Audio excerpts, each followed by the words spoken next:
আমরা একটু nervous system নিয়ে আজকে আলোচনা করব। আজকের টপিকটা হচ্ছে নার্ভতন্ত্র। তো প্রথমে আমরা একদম সিলেবাস ভিত্তিক আলোচনাগুলো করে নিই।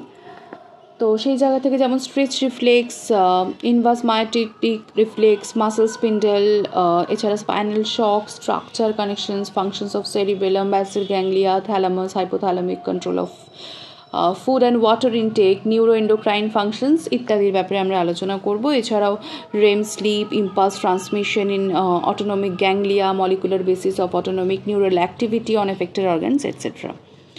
সো প্রথমে যেটা শুরু করছি, definition of neuron, that is neuron কি। তো কোষ দেহ এবং প্রবর্ধক, কোষ দেহ সেল বডি এবং যে প্রবর্ধক সেটা দিয়ে গঠিত যে বিশেষ গঠন নার্ভতন্ত্রের গঠনগত এবং কার্যগত একক। নার্ভতন্ত্রের গঠনগত এবং কার্যগত একক হচ্ছে নিউরন, এবং সেটা কি দিয়ে গঠিত না কোষ দেহ এবং প্রবর্ধক দিয়ে তৈরি। যে নার্ভতন্ত্রটা থাকছে তার গঠনগত কার্যগত একক। এবার এর মধ্যে প্রবর্ধক হচ্ছে দু রকমের থাকছে, একটা হচ্ছে ডেনড্রন, একটা হচ্ছে অ্যাক্সন। এবার ডেনড্রন এবং অ্যাক্সনকে বলা হচ্ছে নিউরাইট।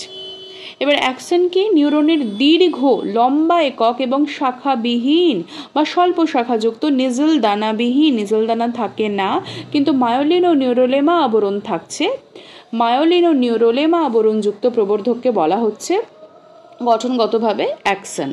নিউরনের যে প্রবর্ধকের মধ্যে দিয়ে নার্ভ স্পন্দন কোষ দেহ থেকে দূরের দিকে যায়, সেল বডি থেকে দূরের দিকে যাচ্ছে এবং পরবর্তী নিউরনের দিকে যাচ্ছে বা ক্রিয়া অঙ্গে বা এফেক্টের অর্গ্যানে যাচ্ছে, তাকে কার্যগতভাবে অ্যাকশন বলা হচ্ছে। তাহলে গঠনগতভাবে কি না, নিউরনের দীর্ঘ যে একক শাখাহীন বা স্বল্প শাখাযুক্ত নেজল দানাবিহীন কিন্তু মায়োলিন ও নিউরোলেমা আবরণযুক্ত প্রবর্ধক থাকছে, তাকে গঠনগতভাবে অ্যাকশন বলা হচ্ছে। আর নিউরনের যে প্রবর্ধকের মধ্যে দিয়ে নার্ভ স্পন্দন কোষ দেহ থেকে দূরের দিকে অর্থাৎ পরবর্তী নিউরনের দিকে বা ক্রিয়া অঙ্গে যাচ্ছে, সেগুলোকে বলা হয় কার্যগতভাবে অ্যাকশন। এবার হচ্ছে যে নিউরনের কাজ কি। নার্ভতন্ত্রের গঠনগত কার্যগত একক আমরা জানছি, নার্ভতন্ত্রের যাবতীয় কাজের জন্য দায়ী। এবার সেন্সারি ইম্পালস বা সংজ্ঞাবাহ আবেগগ্রাহক থেকে, সংজ্ঞাবাহ আবেগগ্রাহক বা যেটাকে বলা হচ্ছে সেন্সারি ইম্পালস রিসেপ্টর, সেইখান থেকে বিশেষ কেন্দ্রে নিয়ে যাওয়া, তার বিশ্লেষণ করা প্রভৃতি নিউরনের কাজ, এবং এর ফলেই অনুভূতি উপলব্ধি করা যায়। সংজ্ঞাবাহ আবেগগ্রাহক থেকে বিশেষ কেন্দ্রে নিয়ে যাওয়া, তার বিশ্লেষণ করা প্রভৃতি নিউরনের কাজ, এবং এর ফলে অনুভূতি উপলব্ধি করা যায়। সংজ্ঞাবাহ আবেগের ফলে যে সাড়া পাওয়া যায় তাও হচ্ছে নিউরনের কাজ। সংজ্ঞাবাহ আবেগের ফলে যে সাড়া পাওয়া যাচ্ছে সেটা হচ্ছে নিউরনেরই কাজ। নিউরনের সাহায্যে চেষ্টীয় আবেগ কারক বা ক্রিয়া অঙ্গে পৌঁছাচ্ছে, যেখানে কাজ করছে সেখানে বিশেষ কাজ করতে দেখা যায়, অর্থাৎ সাড়া পাওয়া যায়, রেসপন্স পাওয়া যায়। তাহলে এটা কি করছে? সেন্সারি ইম্পালস রিসেপ্টর থেকে বিশেষ কেন্দ্রে নিয়ে যাচ্ছে, তার বিশ্লেষণ করছে এবং অনুভূতি উপলব্ধি হচ্ছে। তাহলে যে সাড়াটা ফেলছি বা রেসপন্স করা হচ্ছে সেটাও হচ্ছে নিউরনের কাজ।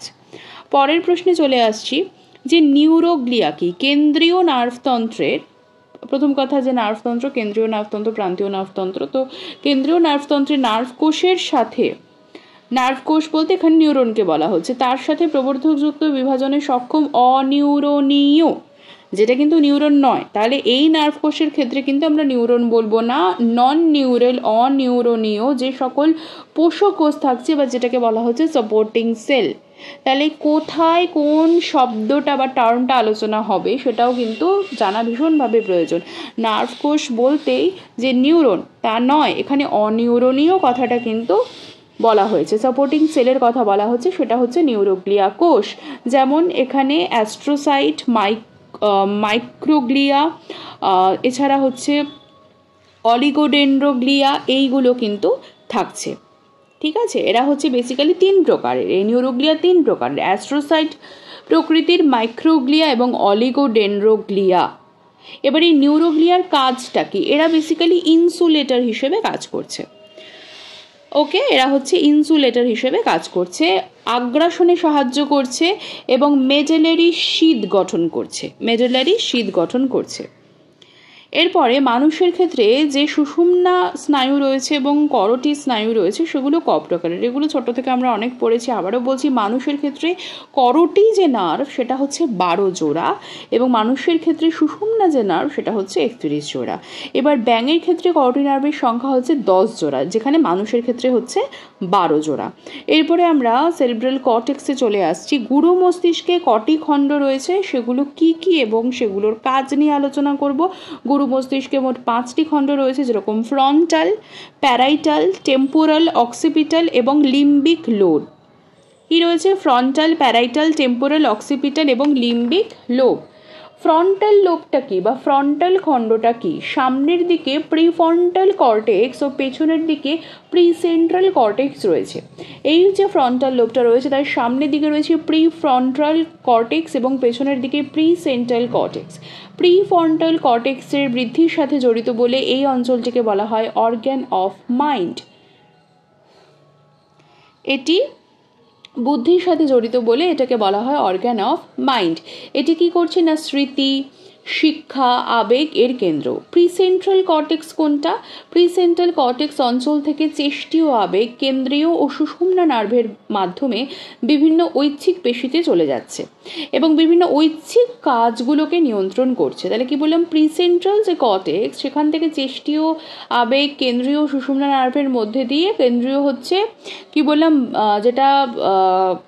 কেন্দ্রীয় হচ্ছে এবং সুষুম্না নার্ভ হচ্ছে, তার মধ্যে দিয়ে বিভিন্ন ঐচ্ছিক পেশিতে চলে যাচ্ছে, বিভিন্ন ঐচ্ছিক কাজকে নিয়ন্ত্রণ করছে। এটা হচ্ছে ফ্রন্টাল খণ্ডর কথা বললাম। এরপর যদি আমরা প্যারাইটাল খণ্ড বা প্যারাইটাল লোবে চলে আসি তাহলে কি হবে? সাধারণ সংজ্ঞাবাহ নার্ভ প্রবাহ এখানকার সাধারণ সংজ্ঞাবাহ কেন্দ্রে অর্থাৎ জেনারেল সেন্সরি এরিয়াতে পৌঁছাচ্ছে। সাধারণ সংজ্ঞাবাহ উদ্দীপনা বুঝতে সাহায্য করছে, যেটাকে বলা হয় পারসেপশন অফ জেনারেল সেন্সেশন। কি বললাম? সাধারণ সংজ্ঞাবাহ নার্ভ প্রবাহ এখানকার সাধারণ সংজ্ঞাবাহ কেন্দ্র বা জেনারেল সেন্সারি এরিয়াতে পৌঁছাচ্ছে এবং সাধারণ সংজ্ঞাবাহ উদ্দীপনা বুঝতে সাহায্য করছে, যাকে বলা হচ্ছে পারসেপশন অফ জেনারেল সেন্সেশন। এরপরে আসছে টেম্পোরাল লোব বা টেম্পোরাল খণ্ড। সেটা কি? এখানে উপস্থিত শ্রবণ কেন্দ্রের সাহায্যে শব্দের প্রকৃতি, তীক্ষ্ণতা, অবস্থান বুঝতে পারা যায়। এই অংশ অর্থাৎ টেম্পোরাল লোব নষ্ট হয়ে গেলে আমরা কিছু শুনতে পারি না। এরপরে চলে আসছে হচ্ছে অক্সিপিটাল খণ্ড বা অক্সিপিটাল লোব। সেটা হচ্ছে দর্শন কেন্দ্র হিসেবে কাজ করছে। এই কেন্দ্রের সাহায্যে দৃষ্ট যে বস্তু তার আকৃতি, রং, এর প্রকৃতি এবং তীক্ষ্ণতাকে আমরা বুঝতে পারছি। এবার লাস্ট হচ্ছে লিম্বিক লোব। সেটা হচ্ছে পাইরিফর্ম কর্টেক্স, ঘ্রাণ অনুভূতির সাথে জড়িত। এটি ঘ্রাণ অনুভূতির সাথে জড়িত। এরপর আমরা চলে আসছি থ্যালামাসের কাজের ক্ষেত্রে। থ্যালামাস কি এবং তার কাজটা কি, মেইনলি এই টপিকটা নিয়ে এবার আলোচনা করব। থ্যালামাস প্রেরক স্থান বা যেটাকে বলা হয় রিলে স্টেশন, সেই প্রেরক স্থান বা রিলে স্টেশন হিসেবে কিন্তু কাজ করে। ঘ্রাণ গ্রাহক ছাড়া অন্য সমস্ত সংজ্ঞাবাহ গ্রাহক সেন্সারি রিসেপ্টর থেকে নার্ভ প্রবাহ থ্যালামাসে যায়। কি হচ্ছে না, ঘ্রাণ গ্রাহক ছাড়া অন্য সমস্ত যে সংজ্ঞাবাহ গ্রাহক রয়েছে সেটা মানে সংজ্ঞাবাহ গ্রাহক থেকে নার্ভ প্রবাহটা থ্যালামাসে যাচ্ছে। এবার সেখান থেকে তৃতীয় পর্যায়ে নির্দিষ্ট নার্ভতন্ত্র দিয়ে সেটা গুরু মস্তিষ্কের কেন্দ্রে পৌঁছচ্ছে। এবার অমার্জিত ইন্দ্রিয় অনুভূতির কেন্দ্র হিসেবে সেটি কাজ করছে, যেমন যন্ত্রণা, স্থূল স্পর্শ এবং তাপ। জাগরণ এবং সতর্কতা, যেটাকে অ্যারাউজাল এবং অ্যালার্টনেস বলা হয়, তার সাথে জড়িত। পার্সোনালিটি এবং বিহেভিয়ার, ব্যক্তিত্ব এবং সামাজিক আচরণে কিন্তু বিশেষ ভূমিকা পালন করে, কারণ ফ্রন্টাল খণ্ডের মাধ্যমে বা ফ্রন্টাল লোবের মাধ্যমে থ্যালামাস ব্যক্তিত্ব এবং সামাজিক আচরণের বহিঃপ্রকাশ ঘটায়। আবেগ এবং প্রতিবর্ত ক্রিয়ার মাধ্যমে আবেগের বহিঃপ্রকাশের সাথে জড়িত। এটি আন্তর্যন্ত্রের স্বয়ংক্রিয় নিয়ন্ত্রণ ব্যবস্থার সাথে জড়িত, যাকে বলা হয় অটোনমিক কন্ট্রোল অফ ভিসেরা। এটি হাইপোথ্যালামাসের মাধ্যমে আন্তর্যন্ত্রের স্বয়ংক্রিয় নিয়ন্ত্রণ ব্যবস্থায় অংশগ্রহণ করছে। চেষ্টীয় কার্যে অংশগ্রহণ করে। কনসার্নড উইথ মোটর অ্যাক্টিভিটি, যে নার্ভ পথের বা নিউরাল লুপের মাধ্যমে লঘু মস্তিষ্ক গুরু মস্তিষ্কের চেষ্টীয় কাজকে নিয়ন্ত্রণ করে, মানে মোটর অ্যাক্টিভিটিকে নিয়ন্ত্রণ করছে, তার মধ্যে থ্যালামাস রয়েছে। গুরু মস্তিষ্কের ইইজি তরঙ্গের উৎপত্তির সাথে এটি জড়িত। তাহলে এগুলো হচ্ছে থ্যালামাসের কাজ। আমি আবারও বলছি যে থ্যালামাস প্রেরক স্থান বা রিলে স্টেশন হিসেবে কাজ করছে। ঘ্রাণ গ্রাহক ছাড়া অন্য সমস্ত সংজ্ঞাবাহক গ্রাহক বা সেন্সরি রিসেপ্টর থেকে নার্ভ প্রবাহ থ্যালামাসে যায়, সেখান থেকে তৃতীয় পর্যায়ে নির্দিষ্ট নার্ভতন্তু দিয়ে গুরু মস্তিষ্কের নির্দিষ্ট কেন্দ্রে যাচ্ছে। এটি অমার্জিত ইন্দ্রিয় অনুভূতির কেন্দ্র হিসেবে কাজ করে, যেমন যন্ত্রণা, স্থূল স্পর্শ, তাপ ইত্যাদি। জাগরণ এবং সতর্কতার সাথে জড়িত ফ্রন্টাল খণ্ডের মাধ্যমে থ্যালামাস ব্যক্তিত্ব ও সামাজিক আচরণের বহিঃপ্রকাশ ঘটাচ্ছে। আবেগ ও প্রতিবর্ত ক্রিয়ার মাধ্যমে আবেগের বহিঃপ্রকাশের সাথে জড়িত। আন্তর্যন্ত্রের স্বয়ংক্রিয় নিয়ন্ত্রণ ব্যবস্থার সাথে জড়িত। হাইপোথ্যালামাসের মাধ্যমে আন্তর্যন্ত্রের স্বয়ংক্রিয় নিয়ন্ত্রণ ব্যবস্থা অংশগ্রহণ করে, চেষ্টীয় কার্যে অংশগ্রহণ করছে। যে নার্ভপথের মাধ্যমে লঘু মস্তিষ্ক গুরু মস্তিষ্কের চেষ্টীয় কাজকে নিয়ন্ত্রণ করে তার মধ্যে থ্যালামাস রয়েছে। এটি গুরু মস্তিষ্কের ইইজি তরঙ্গের উৎপত্তির সাথে জড়িত। এরপর হচ্ছে পন্সের কাজ। পন্সের কাজ কি? বিভিন্ন নার্ভ সংযোগের দ্বারা পন্স নানাবিধ শারীরবৃত্তীয় কাজের সাথে জড়িত। এটিও হচ্ছে রিলে স্টেশন প্রেরকস্থান হিসেবে কাজ করছে, শ্বাসক্রিয়া নিয়ন্ত্রণের সাথে যুক্ত। অ্যাপনিওস্টিক বা নিউমোট্যাক্সিক কেন্দ্র এখানে রয়েছে। মূত্রত্যাগ নিয়ন্ত্রণ করছে এটি। এখানে অবস্থিত না স্নায়ুকেন্দ্র মূত্রত্যাগ প্রক্রিয়াকে সহজতর বা ফ্যাসিলিটেট করছে। এখানে অবস্থিত সপ্তম করোটি নার্ভের নার্ভ কেন্দ্র মুখের অভিব্যক্তি, উত্তোলন, লালাক্ষরণ প্রভৃতিকে নিয়ন্ত্রণ করছে। তাহলে পন্সের যে সপ্তম করোটি নার্ভ থাকছে, সেভেন্থ করোটি নার্ভ থাকছে, সেটা নার্ভ কেন্দ্র মানে মুখের অভিব্যক্তি, উত্তোলন, লালাক্ষরণকে নিয়ন্ত্রণ করছে। সিক্সথ যে করোটি নার্ভের নার্ভ কেন্দ্র অক্ষিগোলকের পার্শ্ব বিচলনকে নিয়ন্ত্রণ করছে। তাহলে সেভেন্থটা হচ্ছে যে মুখের অভিব্যক্তি এবং উত্তোলন, লালাক্ষরণ প্রভৃতিকে নিয়ন্ত্রণ করছে, এবং ষষ্ঠ করোটি নার্ভের নার্ভ কেন্দ্র অক্ষিগোলকের পার্শ্ব বিচলনকে নিয়ন্ত্রণ করছে। পঞ্চম করোটি নার্ভের নার্ভ কেন্দ্র এখানে রয়েছে। এই নার্ভের মাধ্যমে চোয়ালের বিচলন নিয়ন্ত্রণ হয়। পঞ্চম করোটিতে চোয়ালের বিচলনকে নিয়ন্ত্রিত করছে। পন্সের মধ্যে ঊর্ধ্ব এবং নিম্নগামী নার্ভপথ রয়েছে। এখানে অবস্থিত স্নায়ুকেন্দ্র দেহের প্রতিবর্ত চলনের সমন্বয় সাধন করছে। তাহলে আবারও বলছি যে পন্সের কাজ কি? পন্সের বিবিধ কাজ রয়েছে, যেমন প্রেরক স্থান বা রিলে স্টেশন হিসেবে কাজ করছে। অ্যাপনিওস্টিক নিউমোট্যাক্সিক কেন্দ্র এখানে রয়েছে, শ্বাসক্রিয়া নিয়ন্ত্রণের সাথে যুক্ত। মূত্রত্যাগ নিয়ন্ত্রণ করছে। এখানে অবস্থিত স্নায়ুকেন্দ্র মূত্রত্যাগ প্রক্রিয়াকে সহজতর করছে। এখানে অবস্থিত সপ্তম করোটি নার্ভের নার্ভ কেন্দ্র মুখের অভিব্যক্তি, উত্তোলন, লালাক্ষরণ প্রভৃতিকে নিয়ন্ত্রণ করছে। এখানে অবস্থিত ষষ্ঠ করোটি নার্ভের নার্ভ কেন্দ্র অক্ষিগোলকের পার্শ্ব বিচলন নিয়ন্ত্রণ করে। পঞ্চম করোটি নার্ভের নার্ভ কেন্দ্র এখানে আছে। এই নার্ভের মাধ্যমে চোয়ালের বিচলন নিয়ন্ত্রিত হয়। পন্সের মধ্যে ঊর্ধ্ব এবং নিম্নগামী নার্ভপথ রয়েছে। এখানে অবস্থিত স্নায়ুকেন্দ্র দেহের প্রতিবর্ত চলনের সমন্বয় সাধন করছে। এবার হচ্ছে যে সেরিবেলাম অর্থাৎ লঘু মস্তিষ্কের কাজ কি? প্রথমত এটি দেহের ভারসাম্য নিয়ন্ত্রণ করে। ভেস্টিবিউলার সেরিবেলাম এবং ফ্লোকিউলো নডিউলার লো ভার্মিসের মধ্যাঞ্চল এর জন্য দায়ী। এই অঞ্চল নষ্ট হলে ভারসাম্য বজায় রাখা যায় না। পেশিটান বা মাসেল টোন এবং দেহভঙ্গি অর্থাৎ পশ্চারকে নিয়ন্ত্রণ করছে। স্পাইনোসেরিবেলাম এই কাজে বিশেষ অংশ নেয়। এই পেশিটান পরিবর্তন করে দেহভঙ্গি প্রতিবর্ত নিয়ন্ত্রণ করছে। এটি ঐচ্ছিক চলনকে নিয়ন্ত্রণ করে। চলন বা গমনের গতি, ফোর্স, সময় বা টাইমিং, দিক বা ডিরেকশন নিয়ন্ত্রণ করে সুষ্ঠু চলন বা গমনে সাহায্য করছে। এই কাজে সেরিব্রোসেরিবেলাম বিশেষ অংশগ্রহণ করছে। এটি প্রত্যাবর্তী স্নায়ুকেন্দ্র বা ফিডব্যাক সেন্টার হিসেবে কাজ করে। বিভিন্ন কেন্দ্রের সঙ্গে নার্ভ সংযোগের ফলে এটি সম্ভব হয়। এর ফলে চেষ্টীয় কাজ যেমন দ্রুতগতি, ধীরগতি গমন সুষ্ঠুভাবে সম্পন্ন করছে। এটি গুরু মস্তিষ্কের কাজের পরিকল্পনা করতে সাহায্য করে। তার মানে গুরু মস্তিষ্কের যে কাজগুলো তাকে হেল্প করছে, অ্যাসিস্ট করছে, তাকে প্ল্যান করতে হেল্প করছে। এটি শিক্ষা, লার্নিং এবং স্বয়ংক্রিয় নার্ভতন্ত্রের নিয়ন্ত্রণে অংশগ্রহণ করে, অর্থাৎ অটোমেটিক নার্ভাস সিস্টেমকে হেল্প করছে, সেটা নিয়ন্ত্রণে সাহায্য করছে এবং লার্নিং প্রসিডিওরকেও কিন্তু এটি ভীষণভাবেই ফ্যাসিলিটেট করছে। তাহলে দেহের ভারসাম্য নিয়ন্ত্রণ, পশ্চার, পেশিটান, প্রতিবর্ত নিয়ন্ত্রণ, চলনগমনের গতি, টাইমিং, ডিরেকশন, ঠিক আছে, এই সকল কিছুই কিন্তু লঘু মস্তিষ্কের কাজ।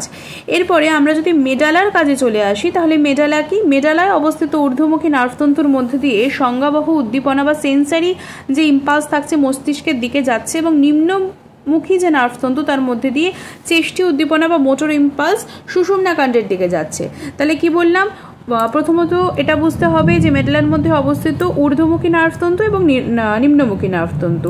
ঊর্ধ্বমুখী নার্ভতন্তু কোথায় যাচ্ছে না সেন্সারি ইম্পালস বা সংজ্ঞাবহ উদ্দীপনা সেটা মস্তিষ্কের দিকে যাচ্ছে, এবং যেটা থাকছে চেষ্টীয় উদ্দীপনা বা মোটর ইম্পালস সেটা সুষুম্নাকাণ্ডের দিকে যাচ্ছে।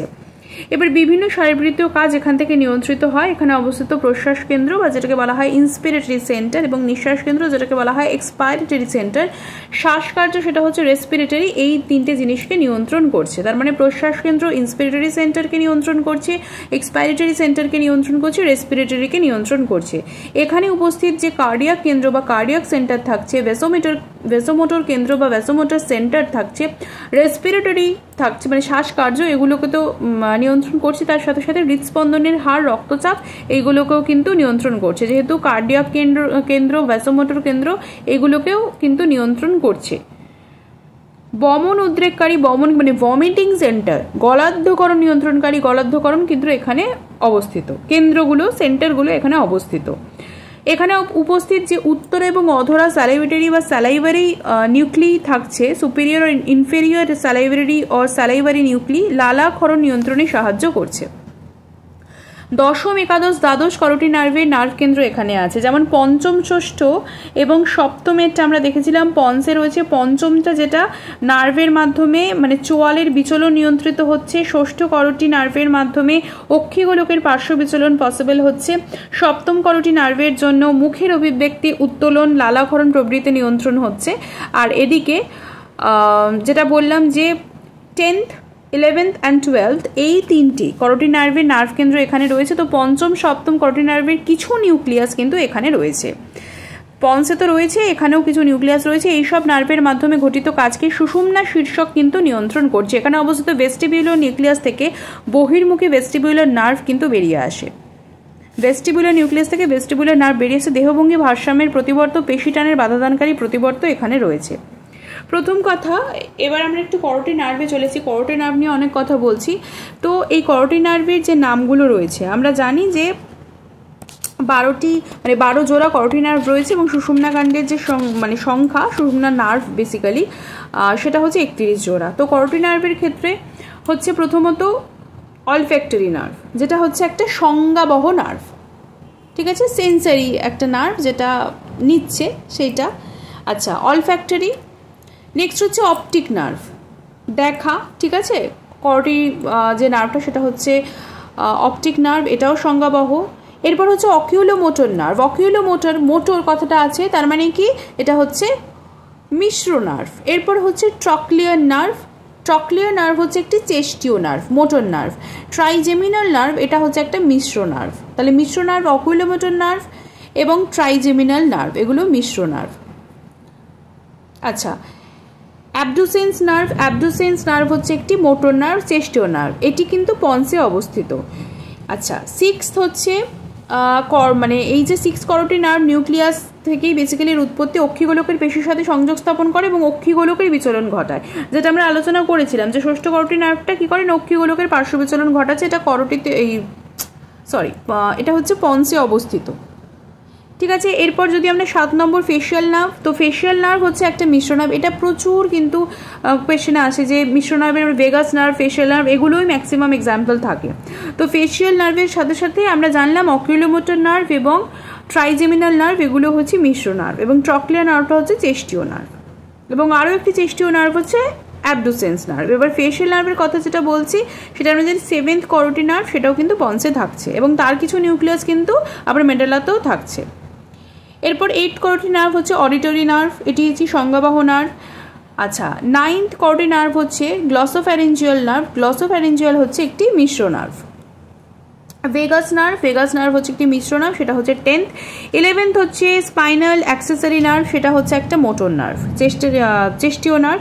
12th হচ্ছে হাইপোগ্লসাল নার্ভ, সেটাও একটা চেস্টীয় নার্ভ, মোটর নার্ভ, ঠিক আছে। আরও একবার বলে দিচ্ছি, আমরা যদি ফার্স্ট থেকে যাই যে 12 জোড়া নার্ভের কথা, করোটি নার্ভের কথা আমরা জানলাম। ফার্স্ট হচ্ছে অলফ্যাক্টরি নার্ভ, যেটা sensory. Second optic nerve, sensory. Third হচ্ছে অকিউলোমোটর নার্ভ, সেটা হচ্ছে মিশ্র নার্ভ। ফোর্থ হচ্ছে ট্রক্লিয়ার নার্ভ, চেস্টীয় নার্ভ। ফিফথ হচ্ছে ট্রাইজেমিনাল নার্ভ, মিশ্র নার্ভ। সিক্সথ হচ্ছে অ্যাবডুসেন্স নার্ভ, যেটা হচ্ছে একটি চেস্টীয় নার্ভ। সেভেন্থ হচ্ছে ফেশিয়াল নার্ভ, মিশ্র নার্ভ। 8th হচ্ছে অডিটরি নার্ভ, সংজ্ঞাবহ নার্ভ। 9th হচ্ছে গ্লসোফ্যারিঞ্জিয়াল নার্ভ, মিশ্র নার্ভ। 10th ভেগাস, মিশ্র। 11th হচ্ছে স্পাইনাল অ্যাক্সেসরি নার্ভ, যেটা মোটর নার্ভ। 12th হচ্ছে হাইপোগ্লসাল নার্ভ, সেটা হচ্ছে মোটর নার্ভ। এবার আমরা যদি এই সুষুম্না নার্ভের সংখ্যার ক্ষেত্রে চলে আসি, আমরা জানি যে 31 জোড়া রয়েছে। এবার এই 31 জোড়ার মধ্যে কী কী রয়েছে, একটা হচ্ছে সার্ভাইকাল, যেখানে হচ্ছে 8 জোড়া থাকে। এখানে আমাদের বুঝতে হবে সুষুম্না কাণ্ডের যে গঠনটা, সেখানে সার্ভাইকাল, থোরাসিক, লাম্বার, স্যাক্রাল এবং হচ্ছে কক্সিজিয়াল। তো সার্ভাইকালে রয়েছে 8 জোড়া, থোরাসিকে রয়েছে, সার্ভাইকালের পরেই হচ্ছে থোরাসিক, যেটা হচ্ছে 12 জোড়া, লাম্বারে রয়েছে 5 জোড়া, স্যাক্রালে 5 জোড়া, কক্সিজিয়ালে হচ্ছে 1 জোড়া। কি বললাম, সার্ভাইকাল হচ্ছে 8 জোড়া, থোরাসিকে 12 জোড়া, লাম্বারে হচ্ছে 5 জোড়া, স্যাক্রালে 5 জোড়া, লাম্বার এবং স্যাক্রালে 5 জোড়া, কক্সিজিয়ালে হচ্ছে 1 জোড়া। এরপর আমরা সুষুম্না কাণ্ডের কাজে চলে আসবো। তার ফাংশনটা কি, প্রান্তীয় গ্রাহক থেকে নার্ভ স্পন্দন ঊর্ধ্বমুখী নার্ভপথের মাধ্যমে মস্তিষ্কে পাঠিয়ে দেয়। এইভাবে মস্তিষ্ক পরিবেশের অবস্থা বুঝতে পারে। কি বললাম, প্রান্তীয় গ্রাহক থেকে নার্ভ স্পন্দনটা কি করছে, ঊর্ধ্বমুখী নার্ভপথের মাধ্যমে মস্তিষ্কে পাঠানো হচ্ছে। এইভাবে মস্তিষ্ক পরিবেশের অবস্থা বুঝতে পারছে। এবার সোম্যাটিক এবং অটোনমিক মানে হচ্ছে দেহগত এবং স্বয়ংক্রিয় বহির্বাহী নার্ভতন্তু সুষুম্না কাণ্ড থেকে বেরিয়ে আসছে। এই নার্ভের সাহায্যে মস্তিষ্কের নির্দেশ পেশি এবং আন্তর্যন্ত্রে পৌঁছাচ্ছে। কি না, দেহগত এবং স্বয়ংক্রিয় বহির্বাহী নার্ভতন্তু সুষুম্না কাণ্ড থেকে বেরিয়ে আসছে। এই নার্ভের সাহায্যে মস্তিষ্কের নির্দেশ পেশি এবং আন্তর্যন্ত্রে পৌঁছাচ্ছে কোথায় কোথায় কাজ করতে হবে। সুষুম্না প্রতিবর্ত বা স্পাইনাল রিফ্লেক্স কেন্দ্র হিসেবে এটি কাজ করছে। এবার এই যে প্রতিবর্তর কথা বললাম, what is reflex, what is reflex action, প্রতিবর্ত ক্রিয়াটা কি, সংজ্ঞাবহ উদ্দীপনার ফলে কেন্দ্রীয় নার্ভতন্ত্রের মাধ্যমে ক্রিয়া অঙ্গে যে দ্রুত স্বতঃস্ফূর্ত অনৈচ্ছিক সাড়া পাওয়া যায় সেটি হচ্ছে প্রতিবর্ত ক্রিয়া।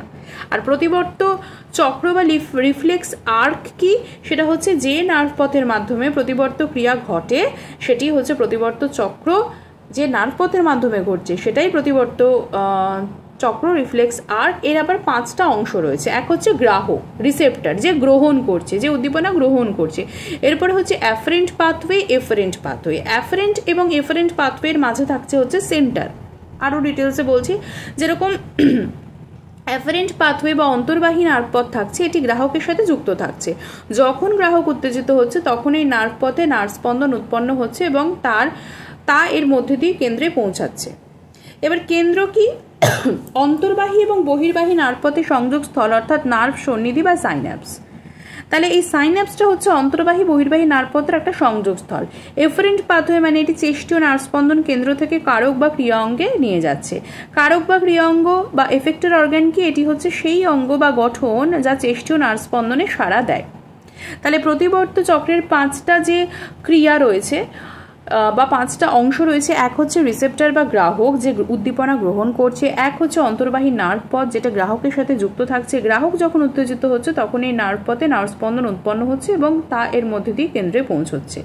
কেন্দ্র হচ্ছে অন্তর্বাহী এবং বহির্বাহী নার্ভপথের সংযোগস্থল, অর্থাৎ নার্ভ সন্নিধি বা সাইন্যাপস। বহির্বাহী নার্ভপথ হচ্ছে চেষ্টীয় নার্ভ স্পন্দন কেন্দ্র থেকে কারক বা ক্রিয়া অঙ্গে বা এফেক্টর অর্গানে নিয়ে যাচ্ছে।